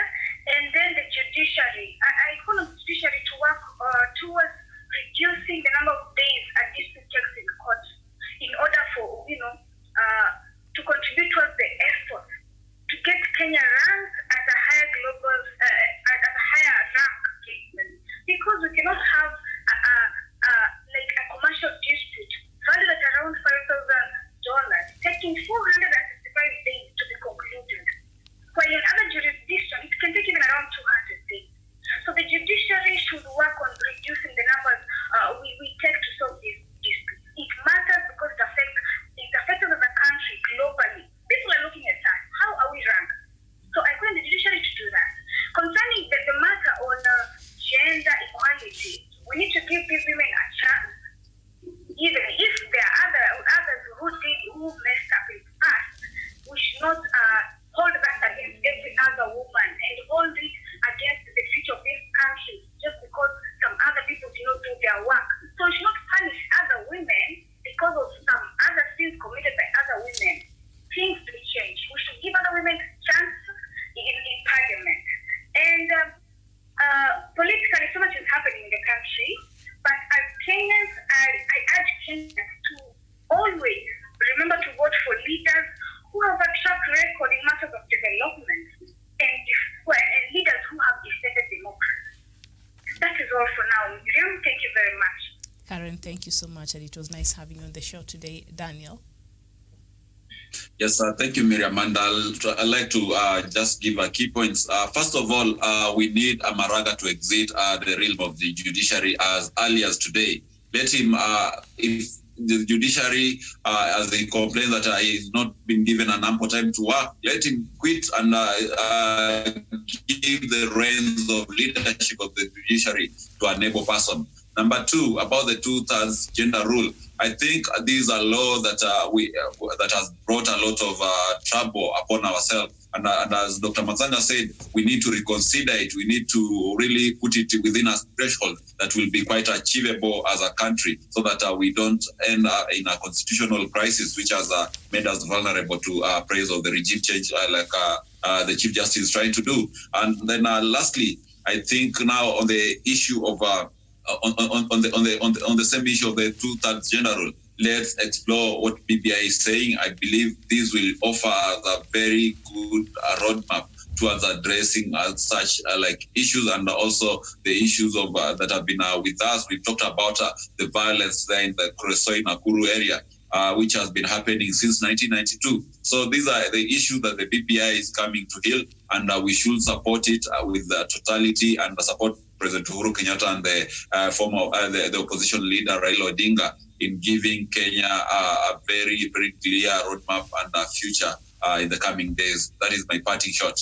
Thank you so much, Daniel. Doc, end it for us. Mm-hmm. Thank you very much, viewers. Thank you very much for having been with us for the last 3 hours. We have been here. And two, thank you very much, Professor Onyali, Karen Josephs from Mombasa, Malindi, and the coastal areas. Thank you for giving us the weather this morning, and we would like to appreciate that you continue to do it next time. Every day, every morning, give us the weather so that we know how the weather is at the coast. Yes, I'll do that. Thank you, and prepare your notes every morning. Thank you very much, Daniel, and thank you very much, Miriam. Mine are the following points. Article 261 is clear. But what is important, what is above Articles 261? What are the conditions on the ground? Are these conditions on the ground favorable for dissolution of parliament? If you dissolve parliament today, what will the people of Kenya rely on? How will you pass the budget? Who is going to pass the budget for COVID-19? We don't know. There is a second wave that is sweeping Hong Kong, South Korea, Philippines. They have closed Australia. There's a second wave of COVID-19. We haven't finished even the first wave. It is one of the most obnoxious acts for any human being, unless you are from Democratic Republic of Congo. If you are from DRC Congo, then you don't love Kenya. Then you don't love your country. Then you have no feelings for this country. Then you have nothing, no patriotism for this country. That at this hour, while people are thinking of how to rescue people from COVID-19, you are thinking of going to court to seek judicial protection to remove a government. You are inhuman. Then you are not a Kenyan. Whatever is happening, Americans have put their differences aside. They are not. You think Trump is doing things that the Democratic Party want? No. But they are putting, when it comes to fighting for America, when it came to space aircraft landing in the Mexico Bay yesterday, all Americans were clapping. To me, I have a feeling that lawyer Harvey might not be a man who likes Kenya. Is there a problem with him? Those authorities must check. A patriotic man. I have been opposed to Museveni for 36 years. But I still love Uganda. Even if I don't enjoy the fruits of Uganda, I love it. I cannot go to the extent of being a bad guy in this time of COVID-19 to make Ugandans suffer more by going to court to dissolve their parliament. The events in Uganda today are equivalent to what we are having today. Either elections or parliament is extended. Ugandans said, let's go the way it is. Because you cannot go to court and petition to remove your president at this hour, dissolve your parliament at this hour. Which nation is this? Where a man hates the nation to that extent, then you have given him to be the president of LSK. You have given a man to be a chief justice. Which nation is this? Where a man can think of writing a letter to dissolve the parliament at this hour, surely, at this hour of COVID-19. I end by saying, please think of Kenya and think of ways of rescuing at least some Kenyans from COVID-19. Instead of going to court and you are driving around with cars showing off how you are a powerful lawyer in the country because you are filing cases. Kenya is facing a problem in the ICC. Why can't they have it as LSK right to the ICC, protesting the way the ICC, like some of us have done? You have seen it on radio this morning. I've filed an application with IOM to ask the IOM to give me a reason as to why they can allow a behavior to look like that. That is how people work. Because they are doing it under COVID. In fact, what Harvey and the courts are doing is exactly what the ICC are running a process while under the cover of COVID-19 until God refused and killed one internet. They tried to fix it, they couldn't fix it. So I've taken them higher. It is all over the whole world. They have known. Why don't people think that way instead of thinking of destroying their countries? Thank you very much, Miriam. Thank you, all of you. My contribution is, let the parliament be recalled and let it be recalled. If I was a member, I had Mrs. Cholet this morning. But anyway, Madame Cholet is my friend. But she's traumatized. You know, she's going through divorce. And it's sad. You can't now blame a person of that nature. She can wake up and even insult the president. She's even saying, let's dissolve the parliament. And you know who is running her errands. There's a Muzungu and then there is the boss. So they are running her errands. So, Madam, my sister, you can wish your country well at times. You used to be in the same court. And when you are caught of corruption charges, they were dropped mysteriously. Can somebody think of them now? There's judicial review. Thank you. All right. Thank you so much, Doctor. And thank you, the rest of our panelists. Thank you so much, our viewers, too, for joining and for watching us and also for contributing on today's show. We will see you later. Bye-bye for now.